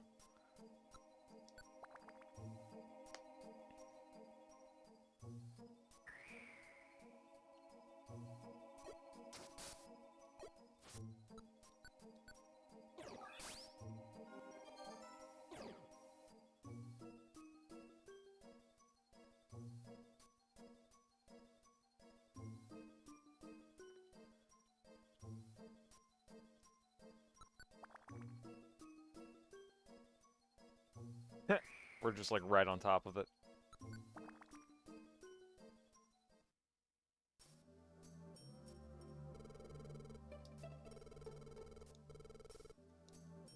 I would say that, like, if you're having issues with Twitch, I also do stream on YouTube as well. This is a multi-stream thing that I'm doing. Oh, that wasn't Twitch, that was OBS. I had to close it and reopen it several times. Yeah, don't you just hate it when OBS just fucks up like that? I know some people like to pretend that, oh, you know, it's actually just a user error, but... No, there are some times where OBS does genuinely fuck up your shit. And it always happens, like, whenever you least expect it.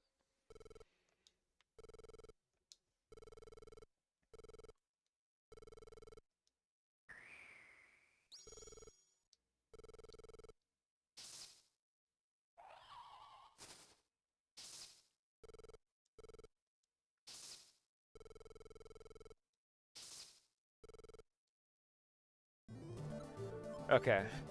Fighting time.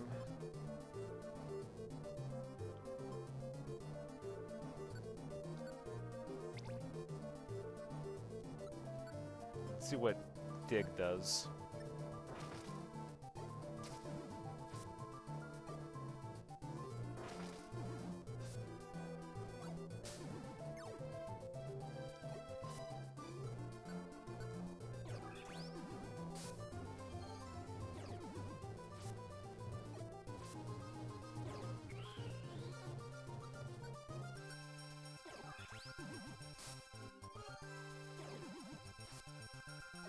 I don't know why Torchic isn't using Ember. That should be like the only move that it's using at this point.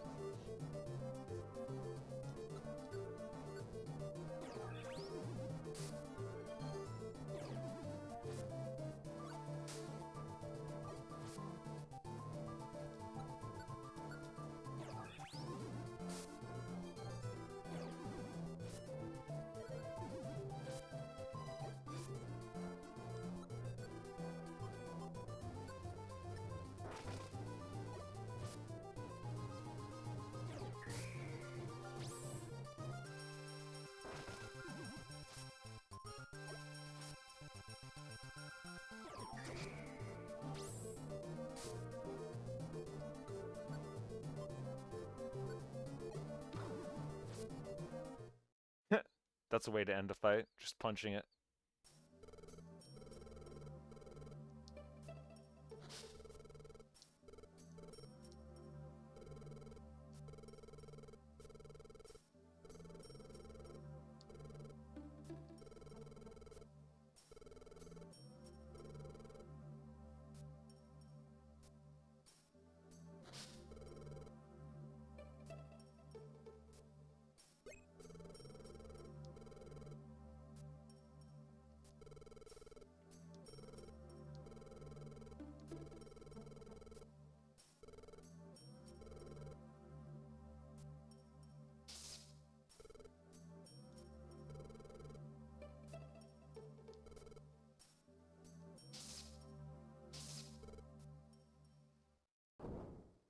Oh shit, it's the Absol we saw earlier.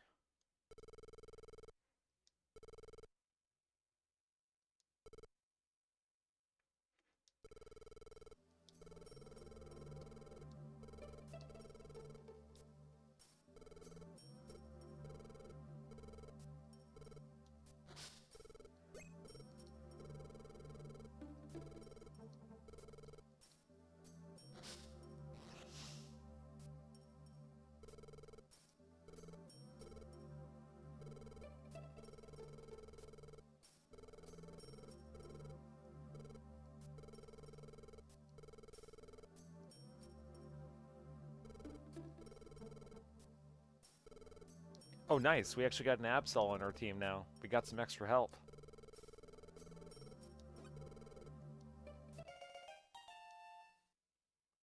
I forgot about that.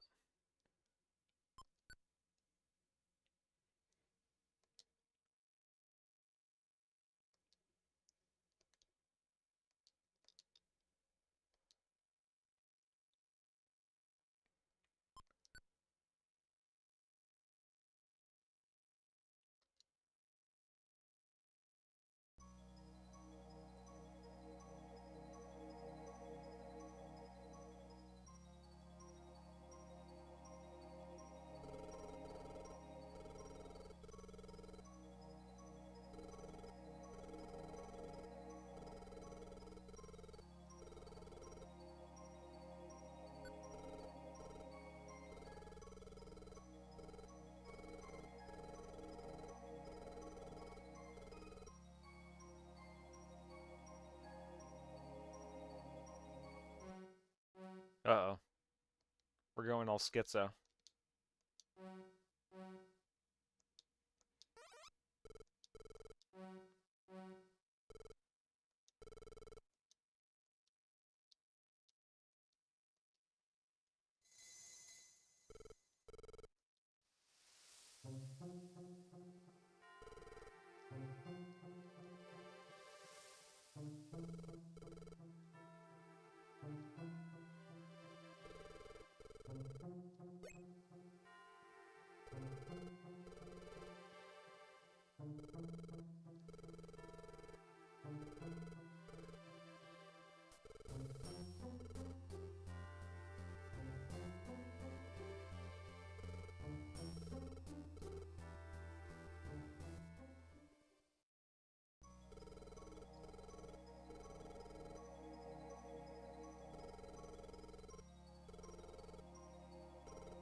So I'm assuming once we get past this next dungeon, that's when we're going to be able to go back to the rescue base.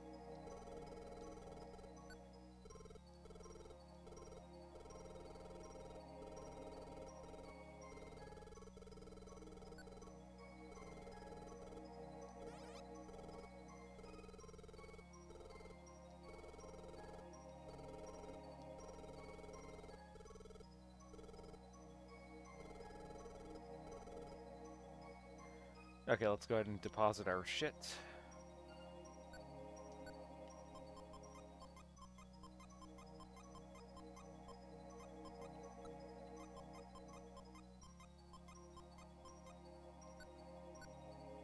So, I have 256 gravel rocks. That's a very important number if you know anything about tech. I have like, what, 27 Oron berries, 8 reviver seeds. It's a good thing I'm not wasting all those reviver seeds. And I still got 21 max elixirs. Yeah, we got this. We got this by the ass.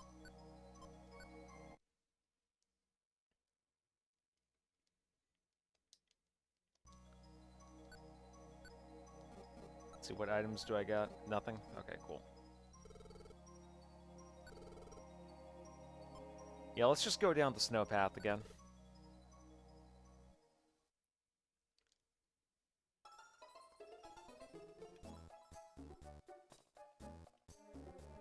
It's nice that we got a third.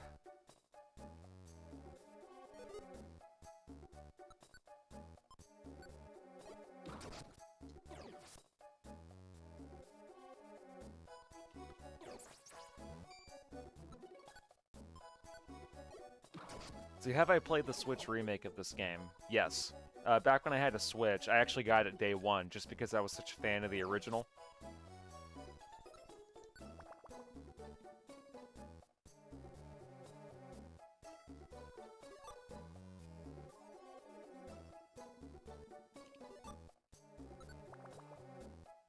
But unfortunately, I do not own a Switch anymore. I had to sell it, you know, because desperate times, and I'm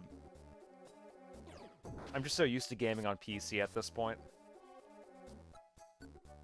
Oh wow, it actually destroyed a chunk of that area. But yeah, I would say that the remake it's not bad. There are just a couple of things I don't like about it.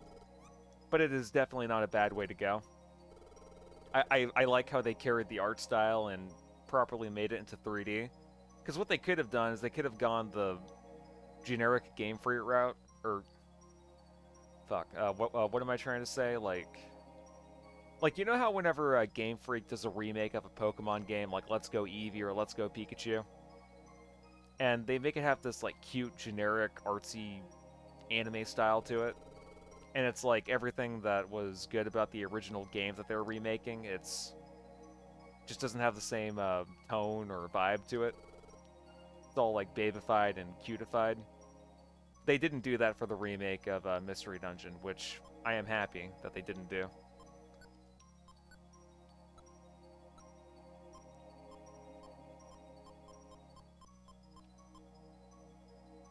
It basically just looks like a 3D rendition of the 2D games, which were drawn kind of like a storybook. So they kept that same vibe, and that's good. I like that.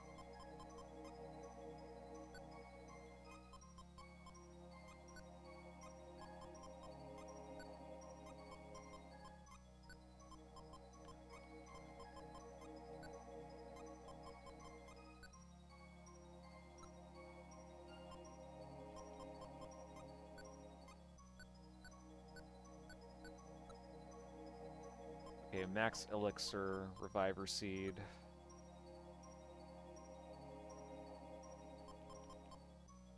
I grabbed Oran Berries already, didn't I? Let's just grab a couple of apples. And I will be making a save.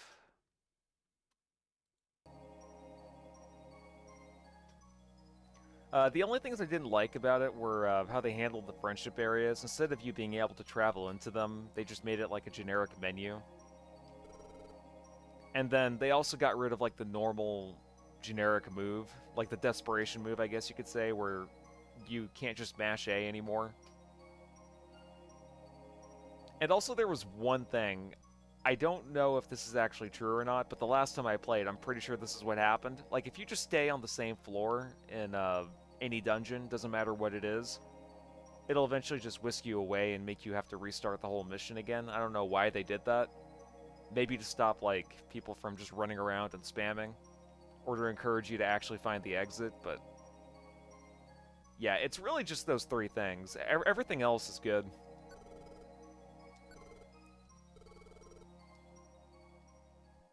I think I made it up to the part where you upgrade your base, collecting all the nuts.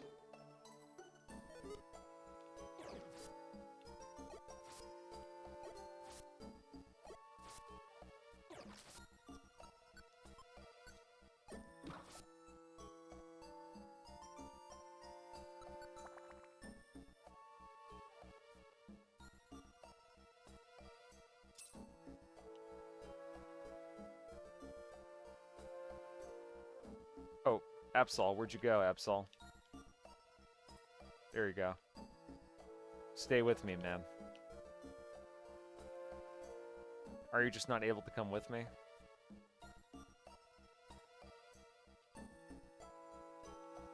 Okay, well, I guess he's just gonna fuck around over there, then.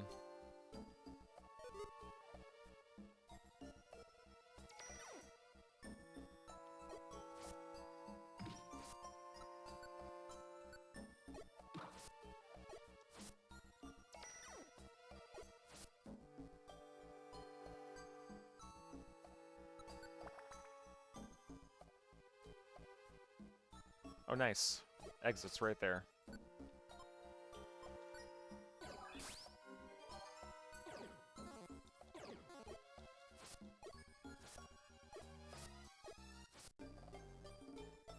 Oh wow, I got 230 XP.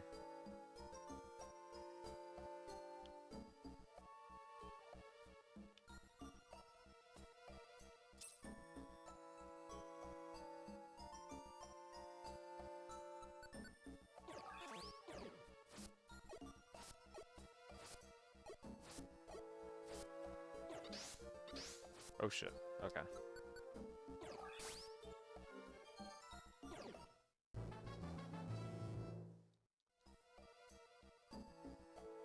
And I gained a level, nice.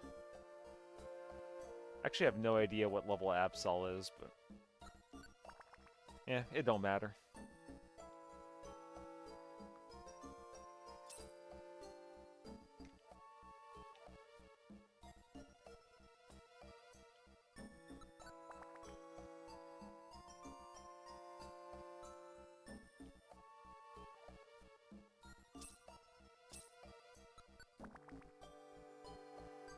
I gotta do some stuff, so heading back into lurk mode. Have a good stream if I don't see you again.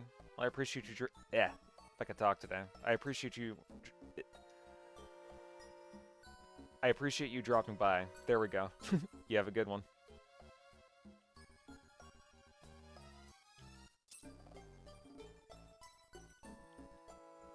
Sorry, I was having a Joe Biden moment there. Yeah, Thunderbolt might be useful. I'll take that.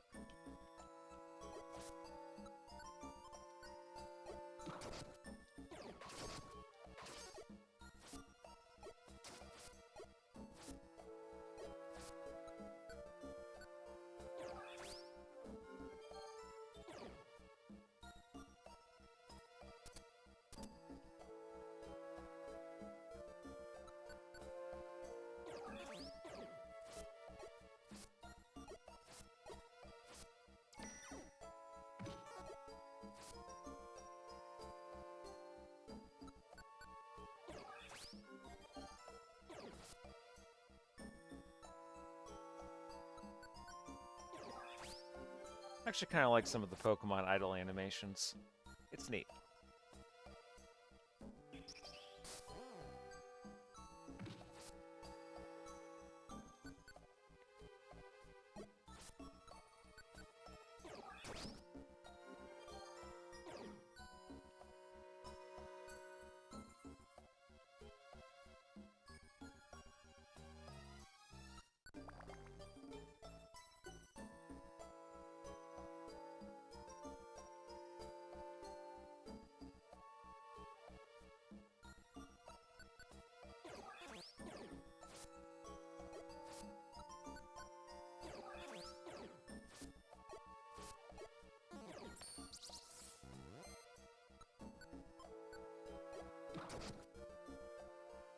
Yeah, let me go ahead and use a Max Elixir.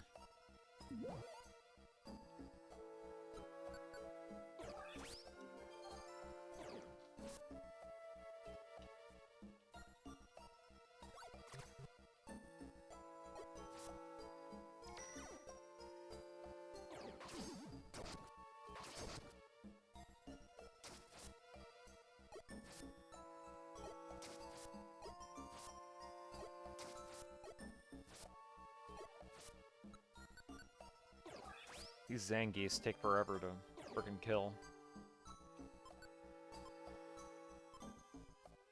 Okay, so that's what? 1, 2, 3, 4, 5, 6.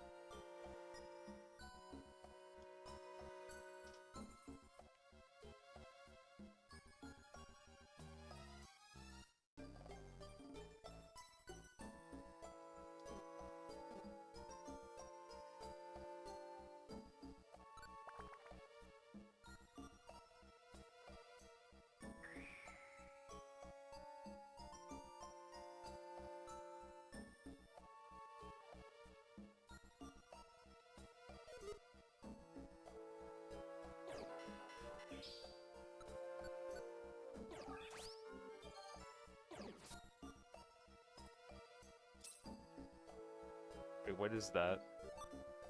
Iron Thorn? What does that do? Okay, so it's like Like gravel rock, but I'm assuming it's better.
Alright, sweet.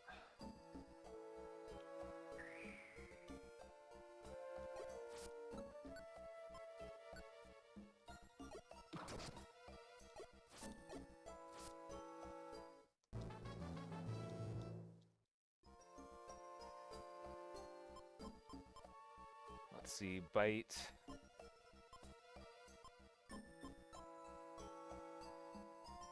We'll get rid of taunt.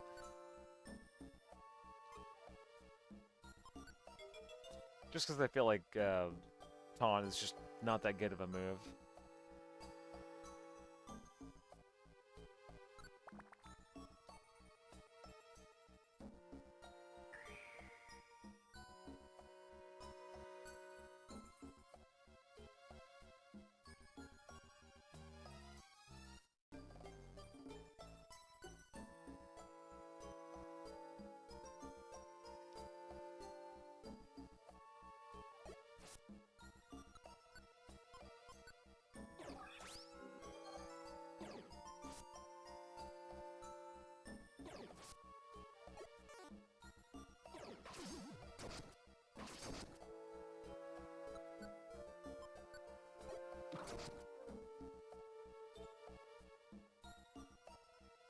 Better not kill my frickin' Absol.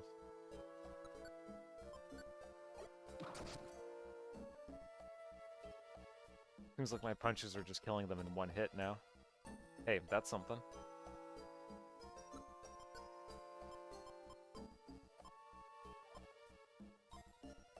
Let me just drop this Iron Thorn since I know I'm not going to use it. I need as much Oran Berries as possible.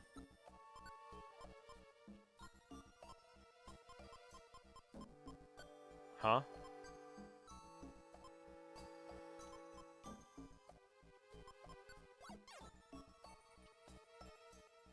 Oh, I see. It's like multiple of them. Fuck.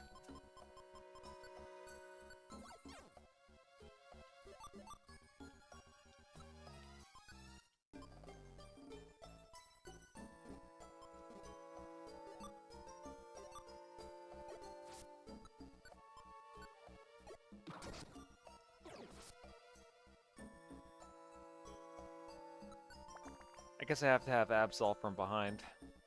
This is really good like that.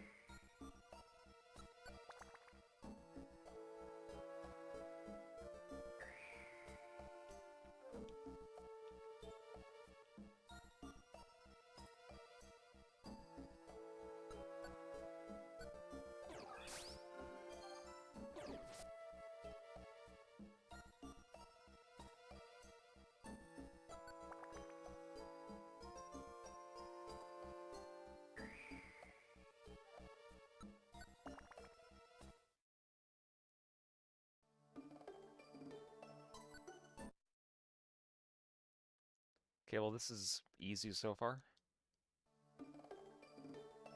Let me go ahead and make a save, just cause.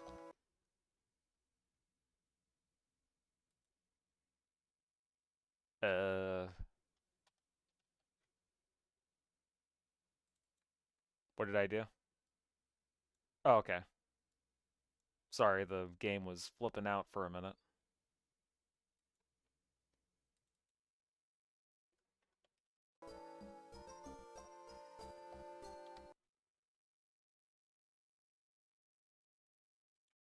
Sure, I'll just make it save state 4, I guess.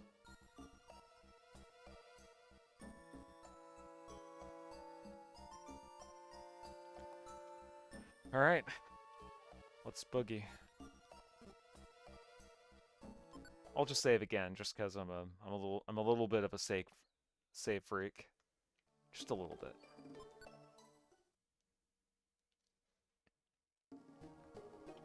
I'm assuming this will only be like 2 more floors. If it's anything like the other mountains. Hey, what's up, Sloth? What's up, bruh?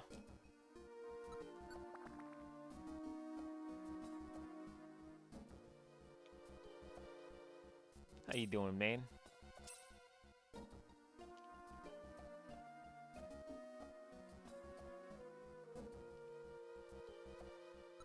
Yeah, nice to see you again too, bro. Okay, so it's gonna be more than 3. Oh well.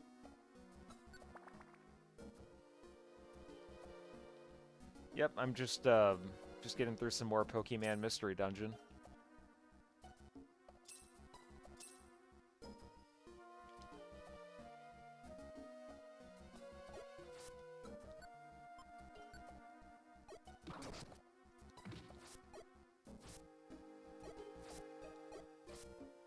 How about you? What games are you playing?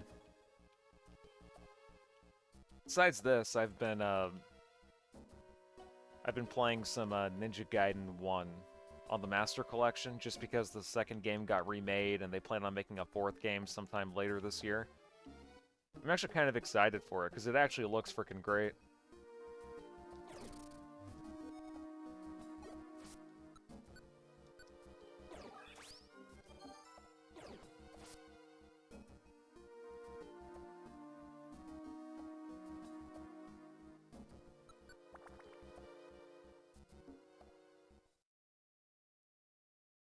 Alright, amazing.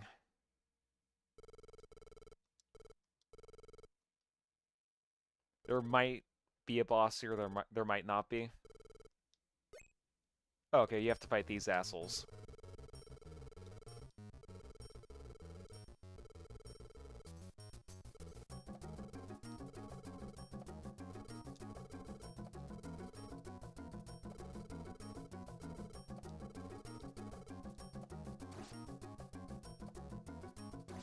Oh, no, this is just going to be like a cutscene. See, just a little bit of Luminescent, Platin, and Hell Let Loose. I'm assuming those are game titles. That's what's up, though. I've never heard of them.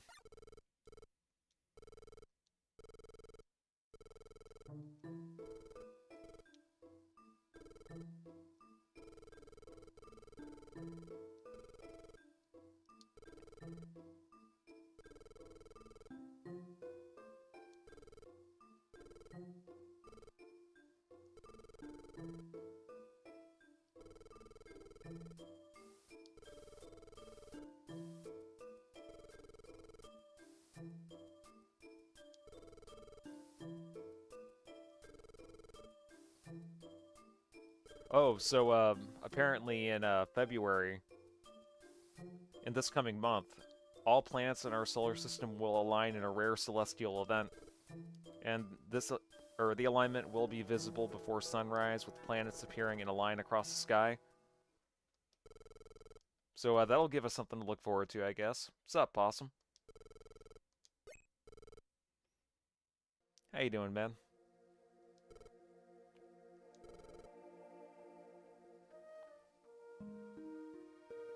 Yes, Luminescent Platin is a Pokemon Platinum remake mod for Switch.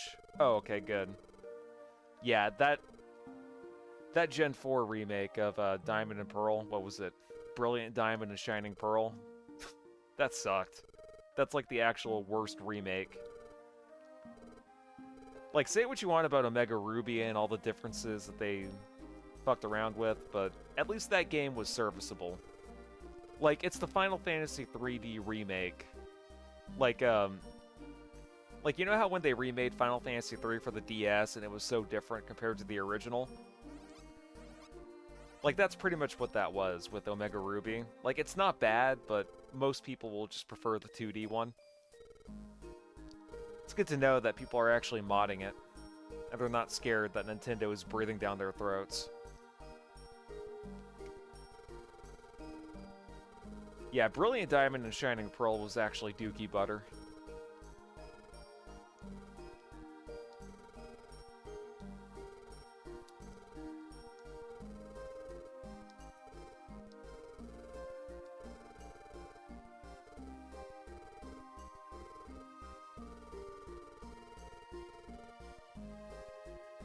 Let's see, Brilliant Diamond, Shining Pearl wasn't that great, but the mod really fixes a lot of the problems I had with it.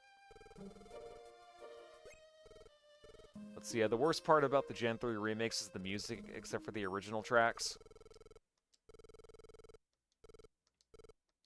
Yeah, I mean, me personally, I didn't hate the remade music of Omega Ruby and Alpha Sapphire.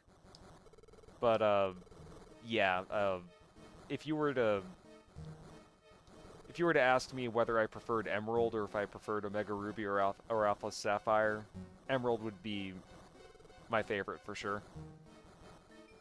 Wally and Zinnia battle themes go crazy. Yeah, I never really cared much for Zinnia. As a character, I mean. Because she didn't exist in the original game. She doesn't really add that much. She's just kind of like a feral-looking woman.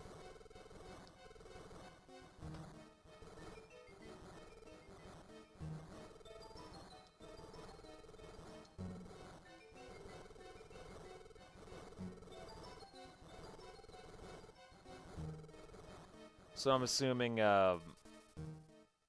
what's-his-face will be next? Groudon?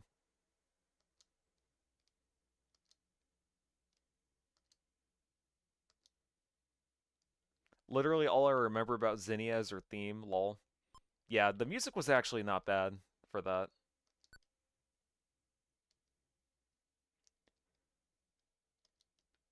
My main issue with the modern Pokemon games is that you can't really collect them all, and I think that Game Freak should have stopped making new Pokemon after, like, Gen 8.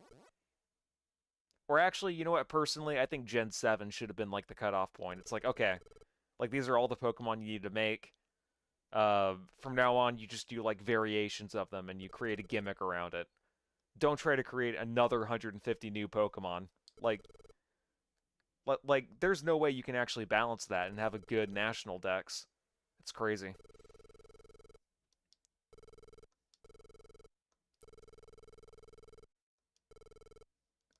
Because part of the reason why I enjoyed playing the Pokemon games was collecting them all, and just going through each random patch of grass, and... like, there was a completionist aspect to some of the older Pokemon games that just don't exist in the newer ones now. But yeah, like, I could go on and on all day about how much Pokemon's just a disappointment now. It's more or less just a brand than it is a game. Because it used to be they would release a game, and then media would revolve around it, like they'd make an anime for it. They'd make movies around it. And it's like, nowadays, like, the games are just more of an afterthought. It's just like, during the Switch era, especially, they just lost a bunch of focus. I feel ya, although there is some Gen 8 mons I like. Yeah, there was one Fox Pokemon from Gen 8 I liked. I didn't absolutely hate the Gen 8 decks. I'm trying to think of what his name was, like Foxit or something? Vixit? I don't know. But that one was a cool Pokemon. And also, like, just as a compromise, because I understand that part of the reason why people get hyped up for the new Pokemon games is, like, the starter Pokemon. You can make still 3 new starters for every game you make. Just keep like every other, like don't make 150 of them per game. Just have 3 new starters for people to get excited for. Like, at this point, we have enough Pokemon to use and collect, and there's always going to be one that people are going to like. Just, yeah.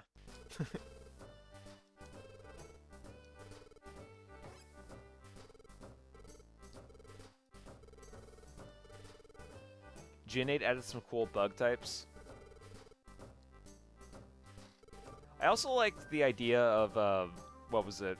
Like global warming affecting some of the Pokemon designs. Like, there would be a Rapidash that was a fairy type that I had on my team. That was a cool idea. But, I never played, Brilliant Diamond or Shining Pearl, because by the time those games came out, I didn't even have a Switch anymore. And, I didn't care for Legends Arceus, because to me that was just a spin-off. That didn't feel like a mainline game. And then the launch of Gen 9 I heard was pretty bad, but people still think it's better than Gen 8 at least.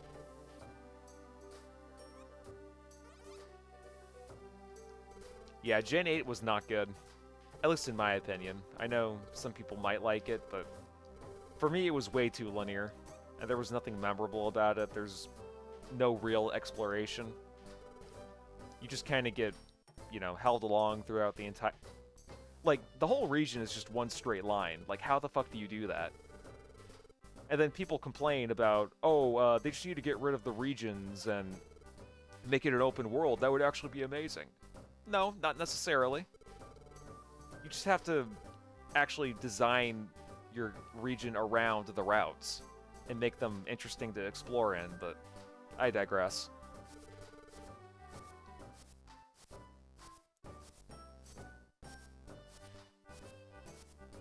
The only thing I really liked about Gen 9 was to be able to play it together. I'm not sure what you mean by that. Like, are you talking about battling people? Because I think you could do that with every Pokemon game, unless there's something I just don't understand.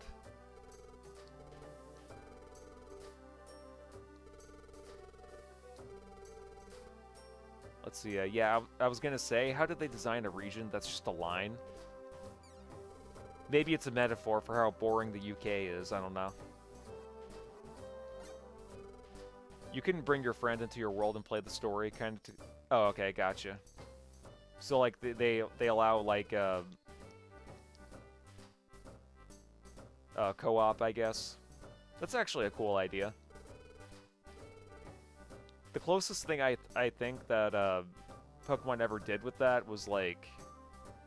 I think if you use the link cable, because I remember doing this with my brother back in, like, 2007, back when we both had Game Boys. And we used the link cable. This will show you guys how old I am, but...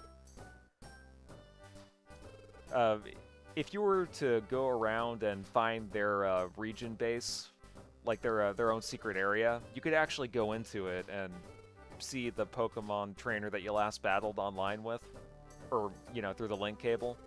And I was just able to visit my brother's secret area, so that was a neat idea. Kind of added a little bit of dynamic shit to it.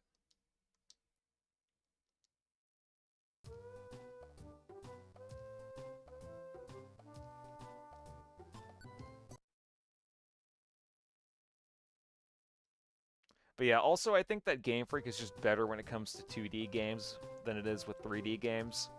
I think I seriously do think that Pokemon Go kind of spoiled them a little bit, because they had so much success with it that they just decided, we don't have to try anymore.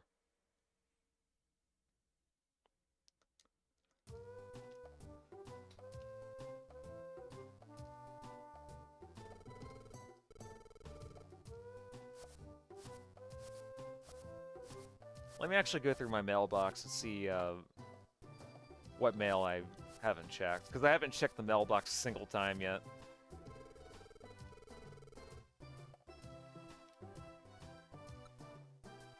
Let's see.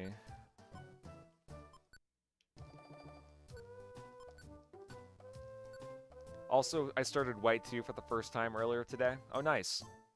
I know a lot of people like Gen 5. I didn't like Pokemon White 1 when I played it back in 2019. But that'll be one game I'll play through later this year that I'm going to give a shot at. I honestly don't like the Gen 5 starters so much, or much so I cheated in a Sandile. Yeah, that is one complaint that I had with it too. Really, the only useful starter in that game is Oshawott. Snivy just is... Snivy is basically like, what is it, Chikorita, where it's just such a useless starter that it's like too weak to be able to stand a chance. But then like with Tepig,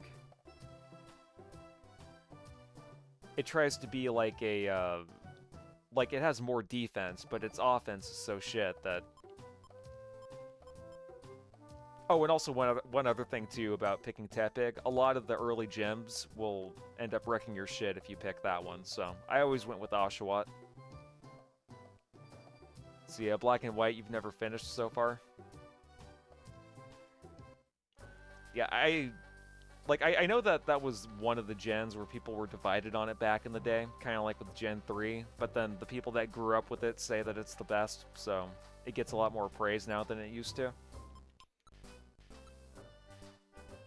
Yeah, Snivy is my fave, but it doesn't get good matchups. Yeah, especially when you compare it to Bulbasaur and Trico. Like, if we're just comparing all the starters, then... yeah, Snivy would be D tier at best.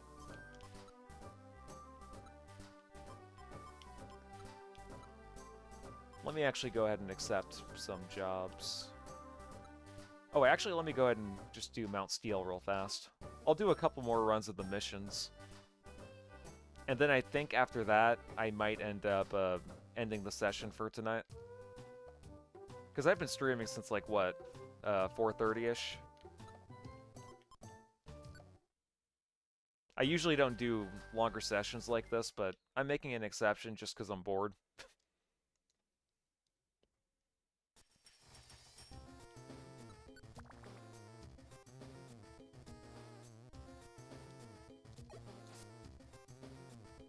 Man, I'm so strong now. I can just one-shot all these people.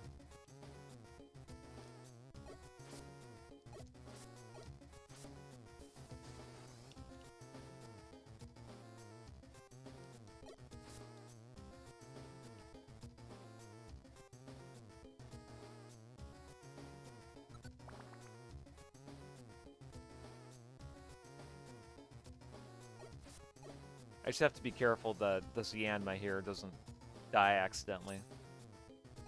Because that will happen with some of these escort missions. Like, you'll just be walking around going da-da-da-da-da, but then there'll be one Pokemon enemy that's trying to close in on you. Like that. Thankfully, Torchic ended up protecting me, but it could have just one-shotted Yanma and then it would have died.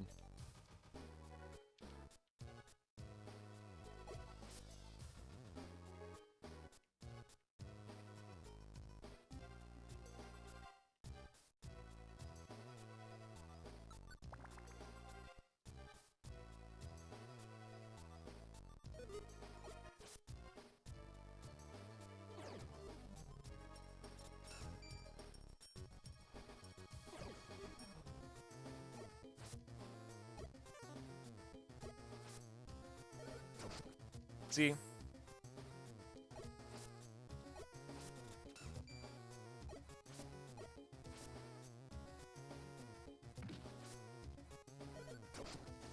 Fucking wasting my revive seeds for no fucking reason. At least I had them and I didn't lose all my items. That would have sucked. Arguably even worse, so. Whatever.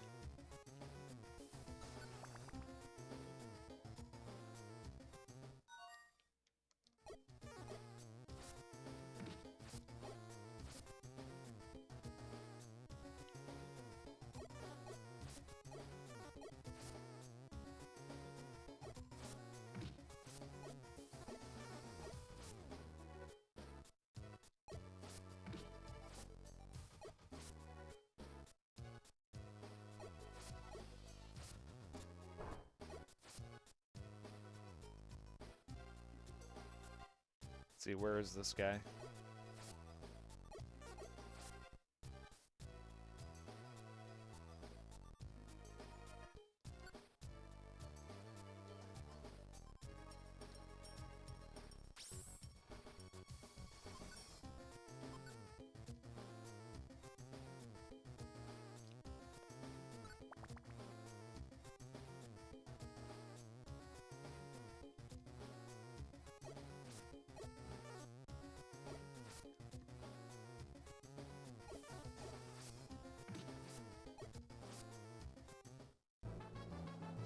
Oh, nice. KFC is level 23.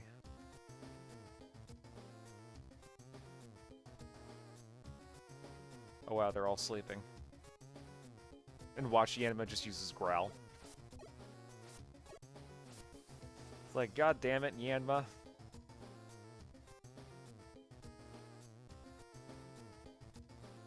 How helpful has that dig TM been? Oh, it's been very helpful. Because sometimes I'll be facing a boss, and then like it'll try to hit me, and then I'll hit it afterwards, and it'll waste a turn. It's beautiful. I almost replaced it with Screech though, but thankfully someone in the chat who was here earlier, he talked me out of it just because he didn't find Screech very useful. And I kind of agreed with them because my moveset is incredible.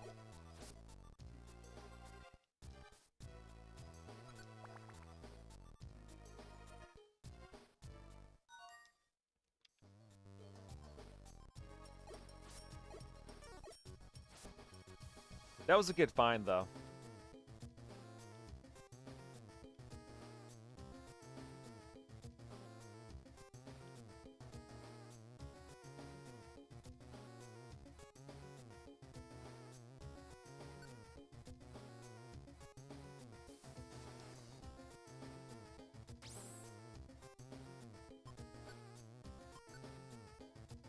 Okay.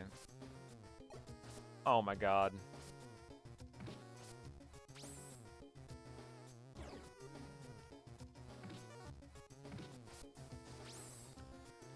Oh, jeez. Okay.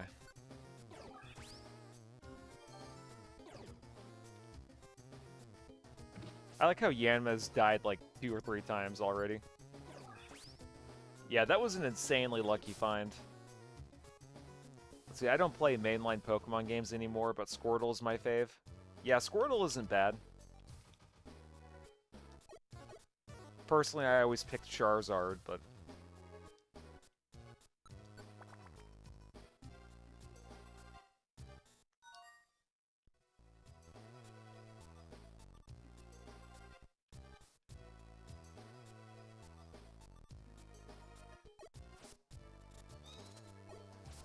You can definitely pick worse. I know some people like to pick Bulbasaur, but that's kind of like the newbie option.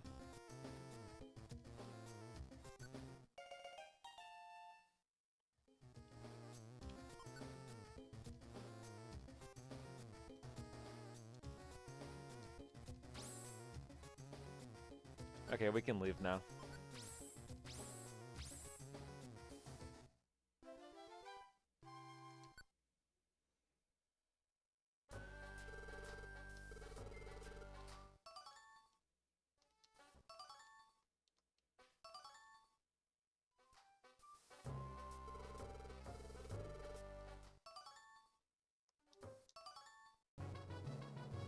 Oh, nice. We went from the bronze rank to the silver rank.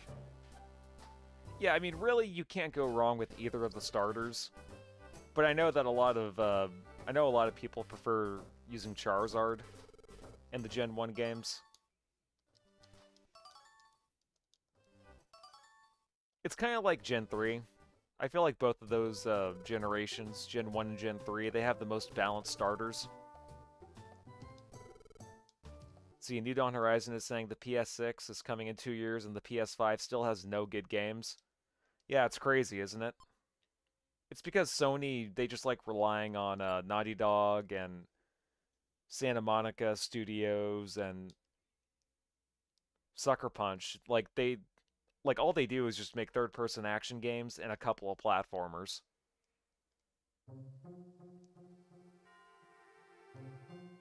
They've been slacking when it comes to first-party stuff.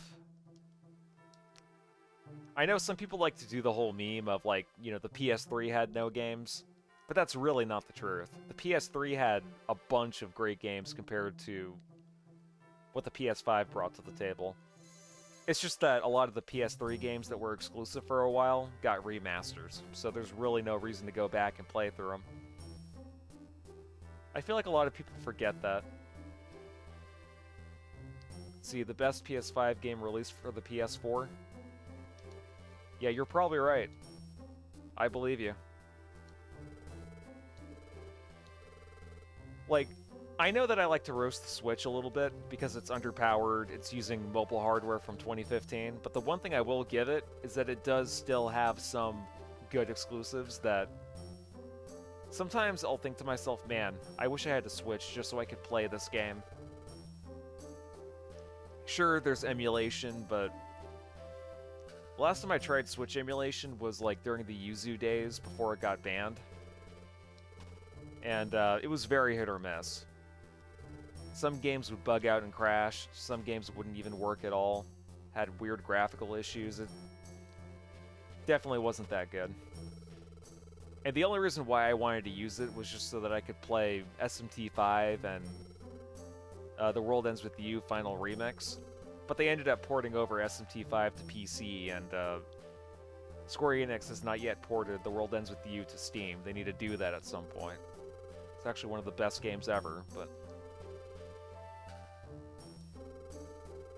You know, if there's any kind of ideas that Square Enix wants to do, since they're trying to pursue that whole multi-platform strategy of, like, releasing everything everywhere, maybe they should get on The World Ends With You and just port it everywhere. Let's see, Sloth says, I have a Switch, but I'd rather play emulator, to be honest, because of 60 FPS. Yeah, there are some games that do legitimately run better on Yuzu than they do on, like, original legit hardware. Like, the one example I keep hearing is Xenoblade Chronicles 3, where, like, on emulation, you can bump it up to 1080p, 60 FPS, and it plays amazing. But then you play it on the Switch, and it's like, it's running at 740p, like 540p in handheld mode, and dips between like 20 to 30 frames per second. See, Sony needs to remaster Bloodborne. I'm fucking tweaking over here. Yeah, they do. They really need to. I don't understand why they haven't. Maybe the reason why is because you can still technically play it. You just have to have a PS4 or a PS5 in order to. Unless Bloodborne is one of those games that you can't play on PS5, which I can't see why you wouldn't be able to. You should be able to. But that might be one reason. They just want to be able to give players, like, at least a couple of good games to make them go out and just, like, keep having a PS5 or a PS4. It's scummy. It really is that they're holding these games hostages, or they're holding these games as hostages and not porting them over to PC, but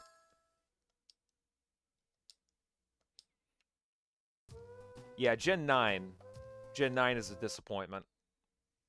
A lot of it is a disappointment on Sony's part, though. Like, Sony's issue is that they're just not releasing any good games for their system to make you go out and buy one. Or, you know, a PS5 anyway. Nintendo's issue with the Switch is that the Switch is just too underpowered.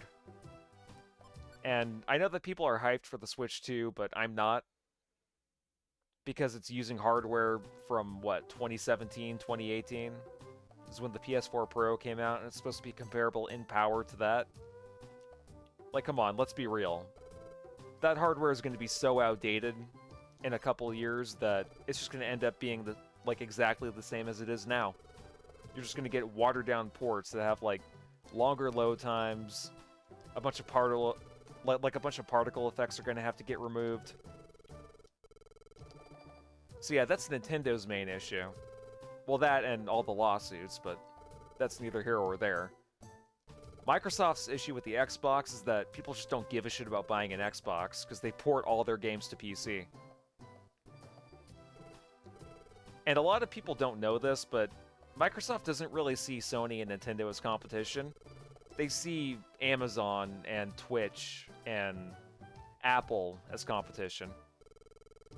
That's really the truth. Like, they don't see the Xbox brand as, like, a console thing. They see it as, like, a service. And I feel like that's what Microsoft wants to take the... Like, that's what Microsoft wants, is they just want you to be able to log into an account that's always connected online from the device you use, and you just pay them monthly to access your games, like it's Netflix. And they might have a hard time doing that. because not everyone has internet access, and you know, fuck it. Some people just like downloading their games to their hard drive so that there's no latency issues. So yeah, that's pretty much the main issues with every single main competitor when it comes to the console race. Meanwhile, with me, I'm just using Steam and emulation, and I'm happy. I've given up on physical media, too. I also heard that Sony is getting rid of Blu-rays, and it's kind of a shame. Kind of a bit of a shame, because I was trying to get some of those Digimon Blu-rays that are getting remastered.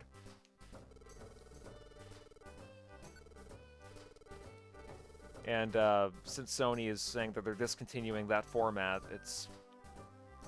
we're probably going to see an all-digital future very soon. Anyway, that's my doomer rant when it comes to technology. Let me go ahead and deposit some of my stuff.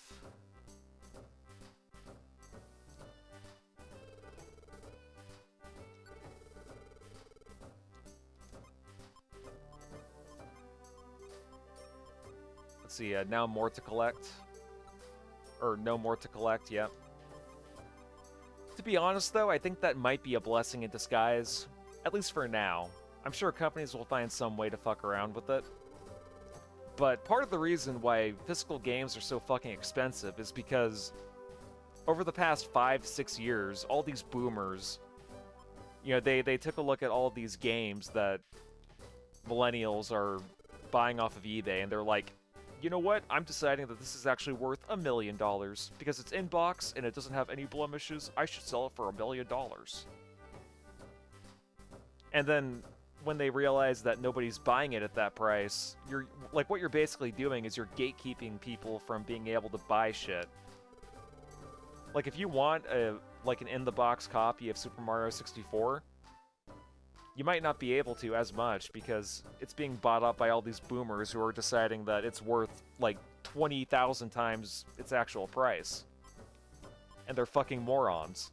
Like, they're trying to treat the retro gaming market like it's the housing market, and it's biting us all in the ass. And like, you know me, I'm not one of those people that's like, eat the rich, you know, fuck all the boomers, and, you know, they're so irresponsible. They're just trying to, like, gatekeep and hoard everything. Like, that's not always the case. But it is a bit of a stereotype that has some truth to it. The retro gaming market is so broke. Yep, that's why I gave up a few years back and just stuck to emulation. And it's so much better, it's more convenient, there's more options to you.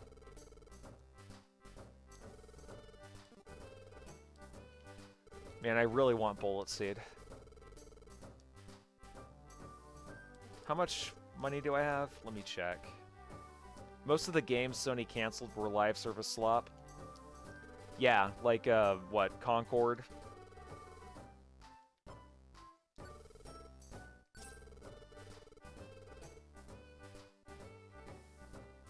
Let me see what items I can sell. Let's get rid of the Gold Ribbon, Iron Thorn, Gravel Rock,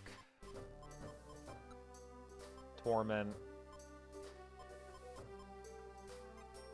And we'll just get rid of all these orbs since I know I'm not going to use them.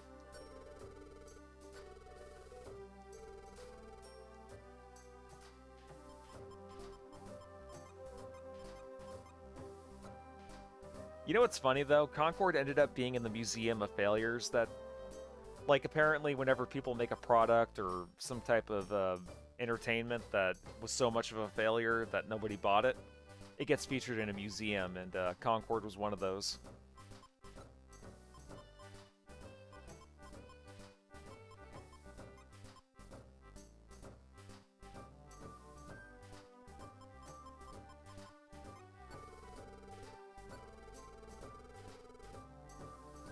Okay, so whenever you use the L and R, it just cuts your stock in half. Got it. Yeah, you remember Babylon's Fall? I know that's not Sony, but... Okay, cool, I can actually get Bullet Seed. Nice. I will yoink that shit right now.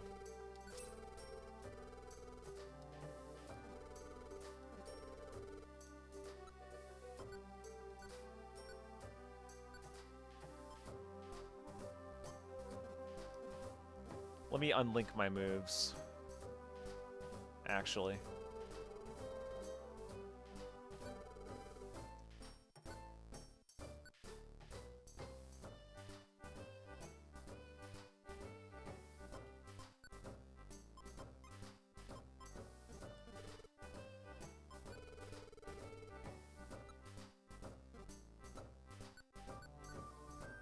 Aren't the multi-hit moves really good in these games? Yeah, they are, but I kind of want to replace Quick Attack with Bullet Seed.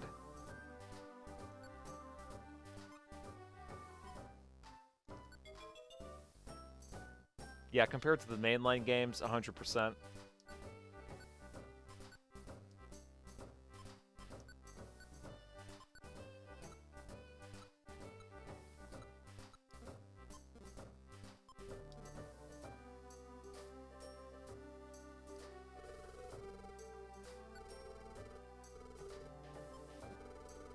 Okay, I am definitely saving. Let me go ahead and go back.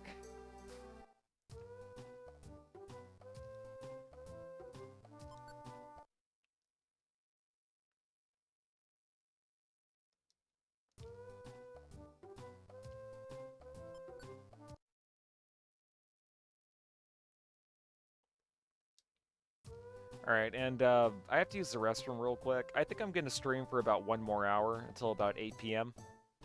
Yeah, give me a few seconds. Gotta use the restroom.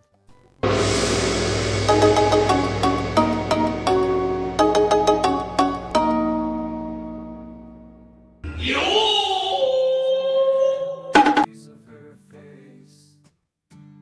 I've been fighting demons in streets and in my mind, but now I'm lost in a reverie, with Chun laid by my side. As the cheese bubbles, I dip her in lost so gently. A finer spirit matches mine, we're tangled in a symphony.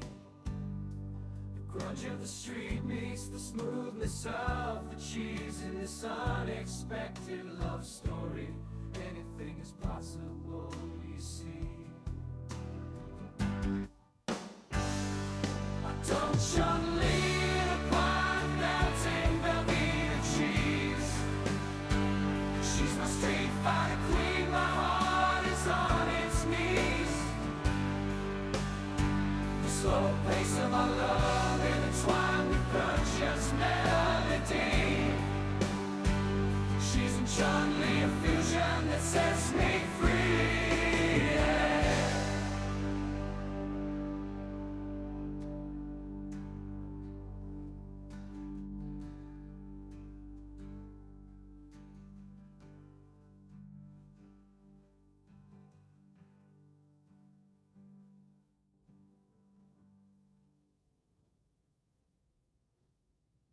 In the rhythm home where adventures abound, there's a tale to be told of a boy renowned, Wally the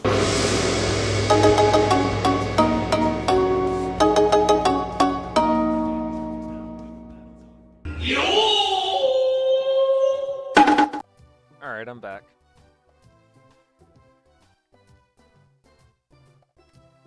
Yeah, so I think what I'm gonna do is just do a couple more rescue missions, do a couple more rounds of that, and then by about, like, I think kind of going within the ballpark here, between 7:30 and 8 is when I'll just end the session. That's about, like, what, 3.5, 4 hours?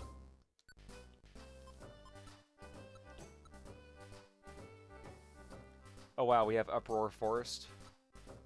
I don't remember that.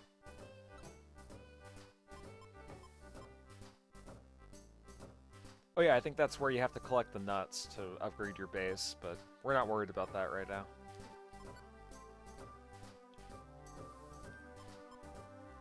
Let me go to Silent Chasm.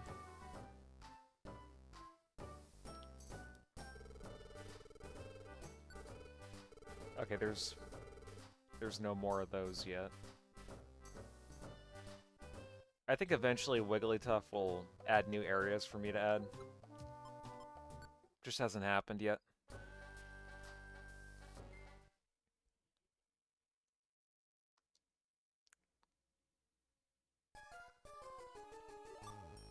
I like the music of Silent Chasm. It's pretty catchy.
Let's see.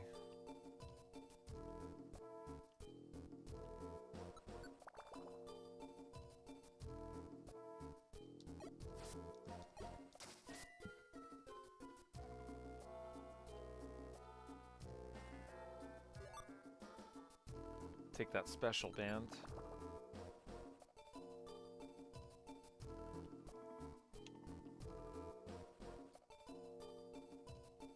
I will definitely take that Orion Berry.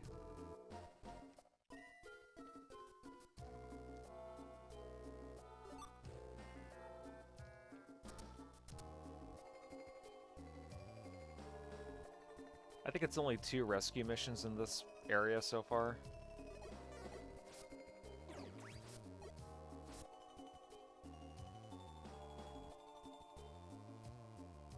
Ah, shit.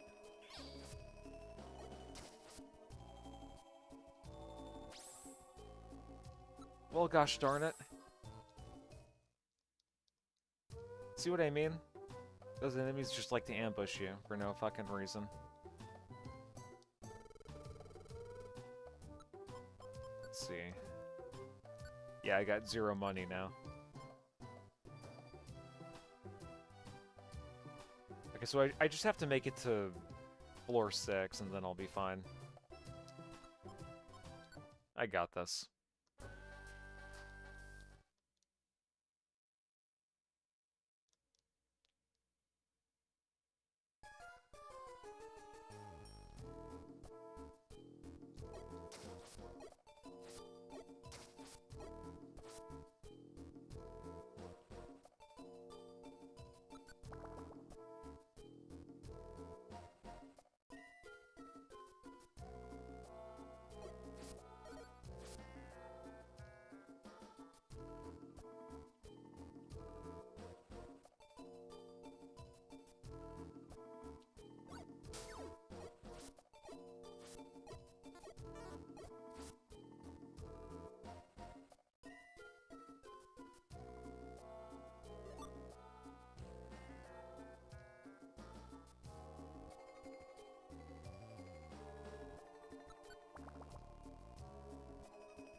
Okay, so far so good.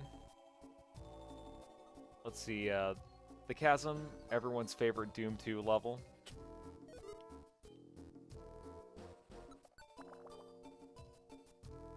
I still haven't beaten Doom 2. I've only beaten Doom 1. I need to, though. Sometime this year. Sometime this year I will definitely find time to do that.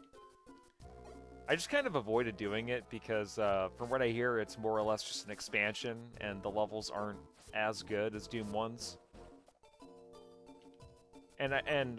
Like, honestly, after beating Chapter 4 of Doom 1, I wasn't in the mood to play more of the same, but eventually I'll get myself back in the mood, and I'll play through Doom 2.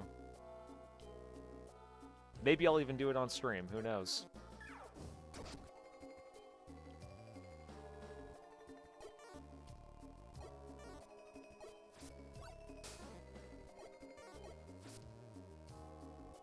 Which, you know, speaking of that, I know that I have around, like, what, 430 subscribers on my YouTube channel right now. And I've been kind of brainstorming some ideas of what I would do for, like, a 500 subscriber special, I guess you could say. And pretty much the thing I'm settling on is, like, it'll be a thing where I'll do, like, a Q&A. It'll be, like, a dedicated video where I'll announce it first, and then in the comment section you can just, you know, do a little Q&A thing, but then you'd also, like, be able to recommend me to play a game. And it could be any game, so long as it's not, like, shovelware. You just gone one more. Let's see, good news is that there's nothing in it as punishing as the first 2 levels of Thy Flesh Consumed. Okay, good. Yeah, because, I actually think that American McGee secretly had, like, a masochism fetish when it came to designing those levels in Chapter 4, because, yeah, those first 2 levels, they kind of made me hate life for a minute. Fun fact, American McGee did work for id on those levels.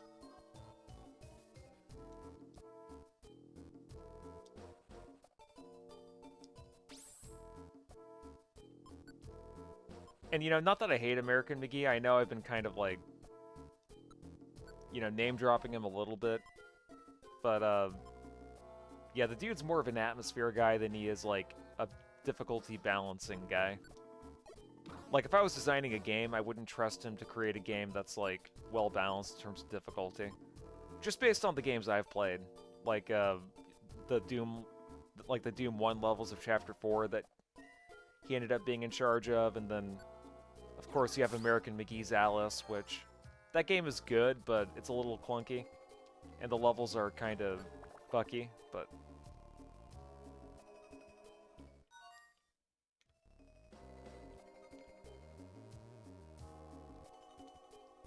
Yeah, he's kind of like, he's a bit of an auteur, you just have to respect it.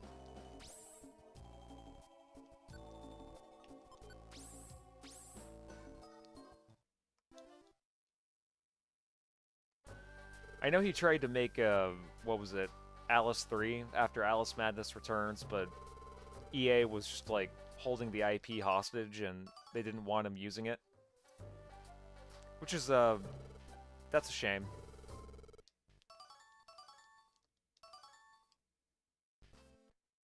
McGee did E4 M1, Romero did E4 M2. Okay, I thought he did the first 2. Still, though, that first level was... it was pretty difficult. And also, one thing I didn't realize, too, is that American McGee's Alice, that game was programmed using, it was a modified version of Quake 3's engine. So it's like, in a way, you were just playing a first-person shooter in third-person mode.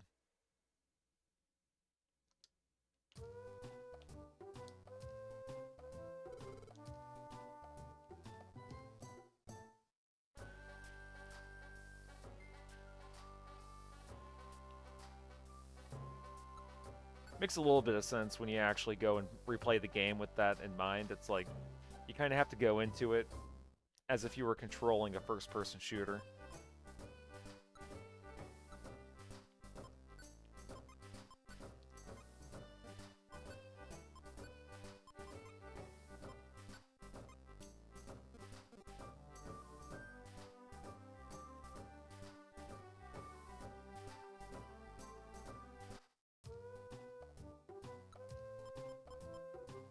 Okay, what do I need?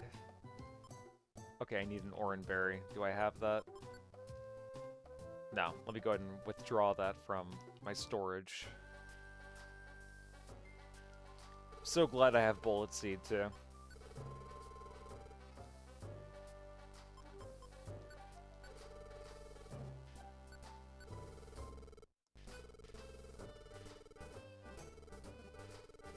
I like how this whole town was just against you and wanted to kill you, and then nowadays they're just so happy to see you again.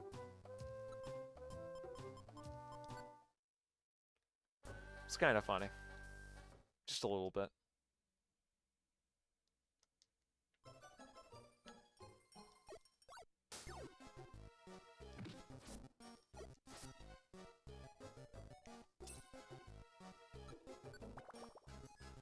id's engines were always technically sound and versatile.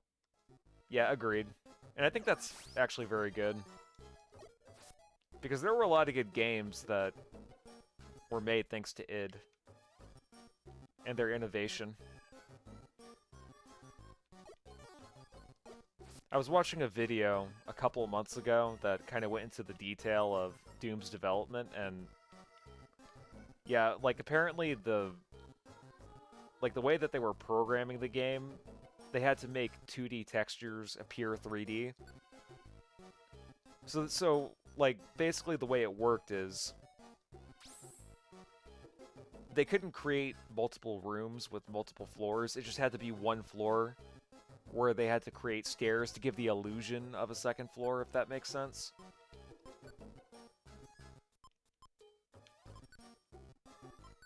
It's pretty crazy. Like, some of the lengths that those programmers had to go through to get their games looking the way they did, you have to give them props.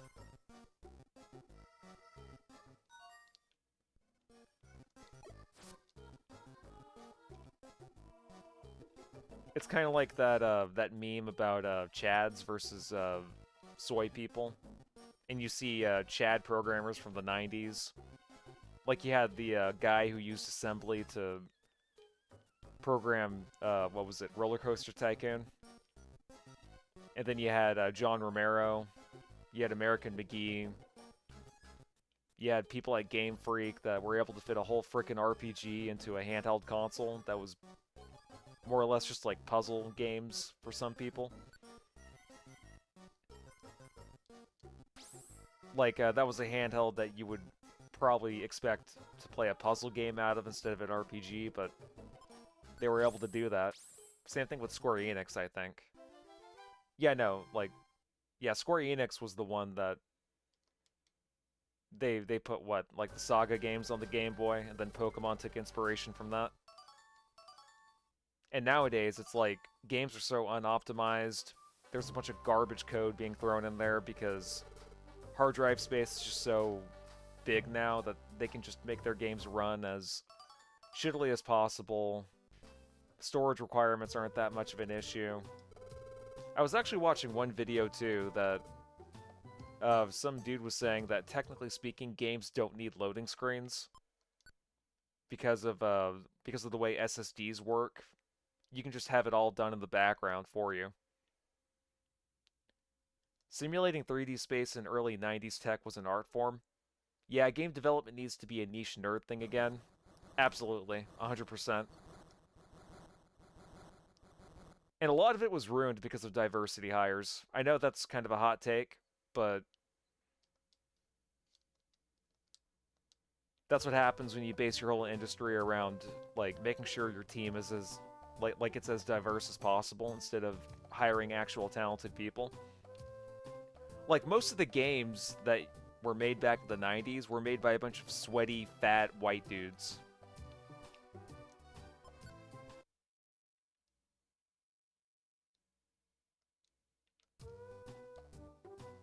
And it's really thanks to them that these, you know, newfangled programmers that were, you know, like, they were basically given, like, all the world. Like, basically most of the hard work was done for them.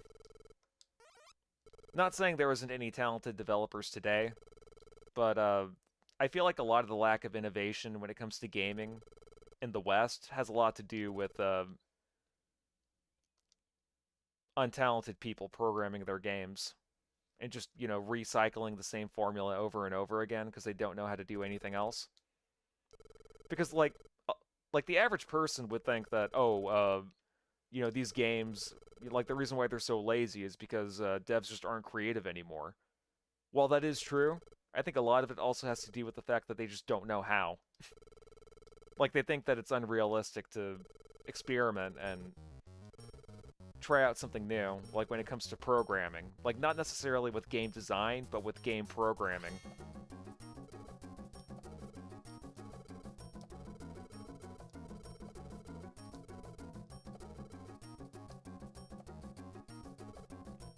Let's see, Telfin is saying, that was a hot take 10 years.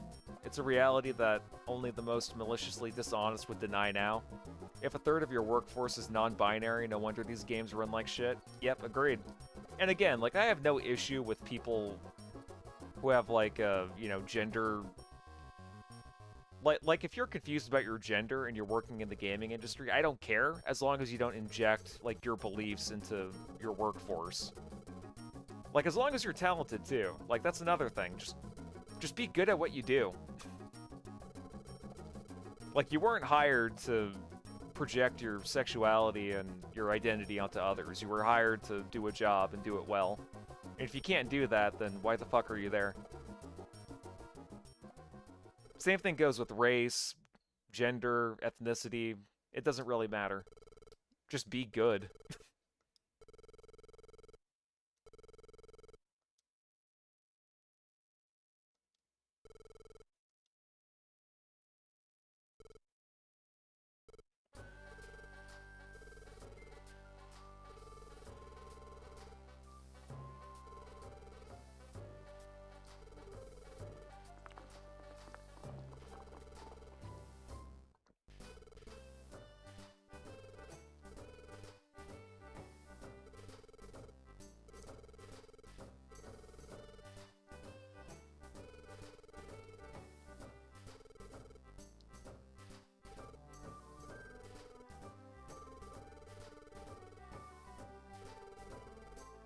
Oh shit, it's a golem.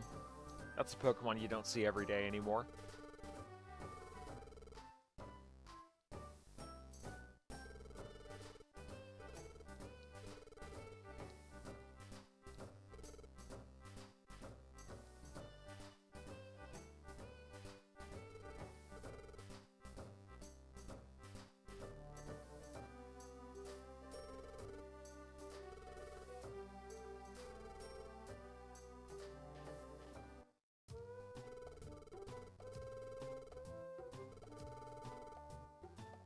Okay, so I'm assuming... Okay, so there's no dungeon after that. Okay.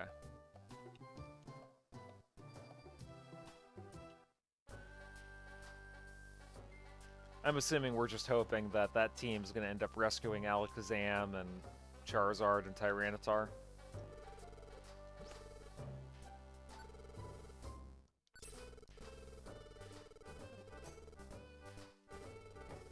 See if Wigglytuff has any other...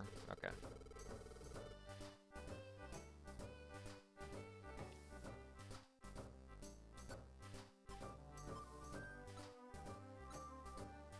Let's see, the next decade or so of American history is going to be defined by addressing the competency crisis created by these DEI attitudes infecting every facet of life. Yeah, it's kind of like with that lesbian firefighter in California. It's like, okay, congratulations. You know, you enjoy sucking coochie as a woman, but can you actually do your job better than, you know, someone like me who's like a 6'5", you know, white guy in his late 20s?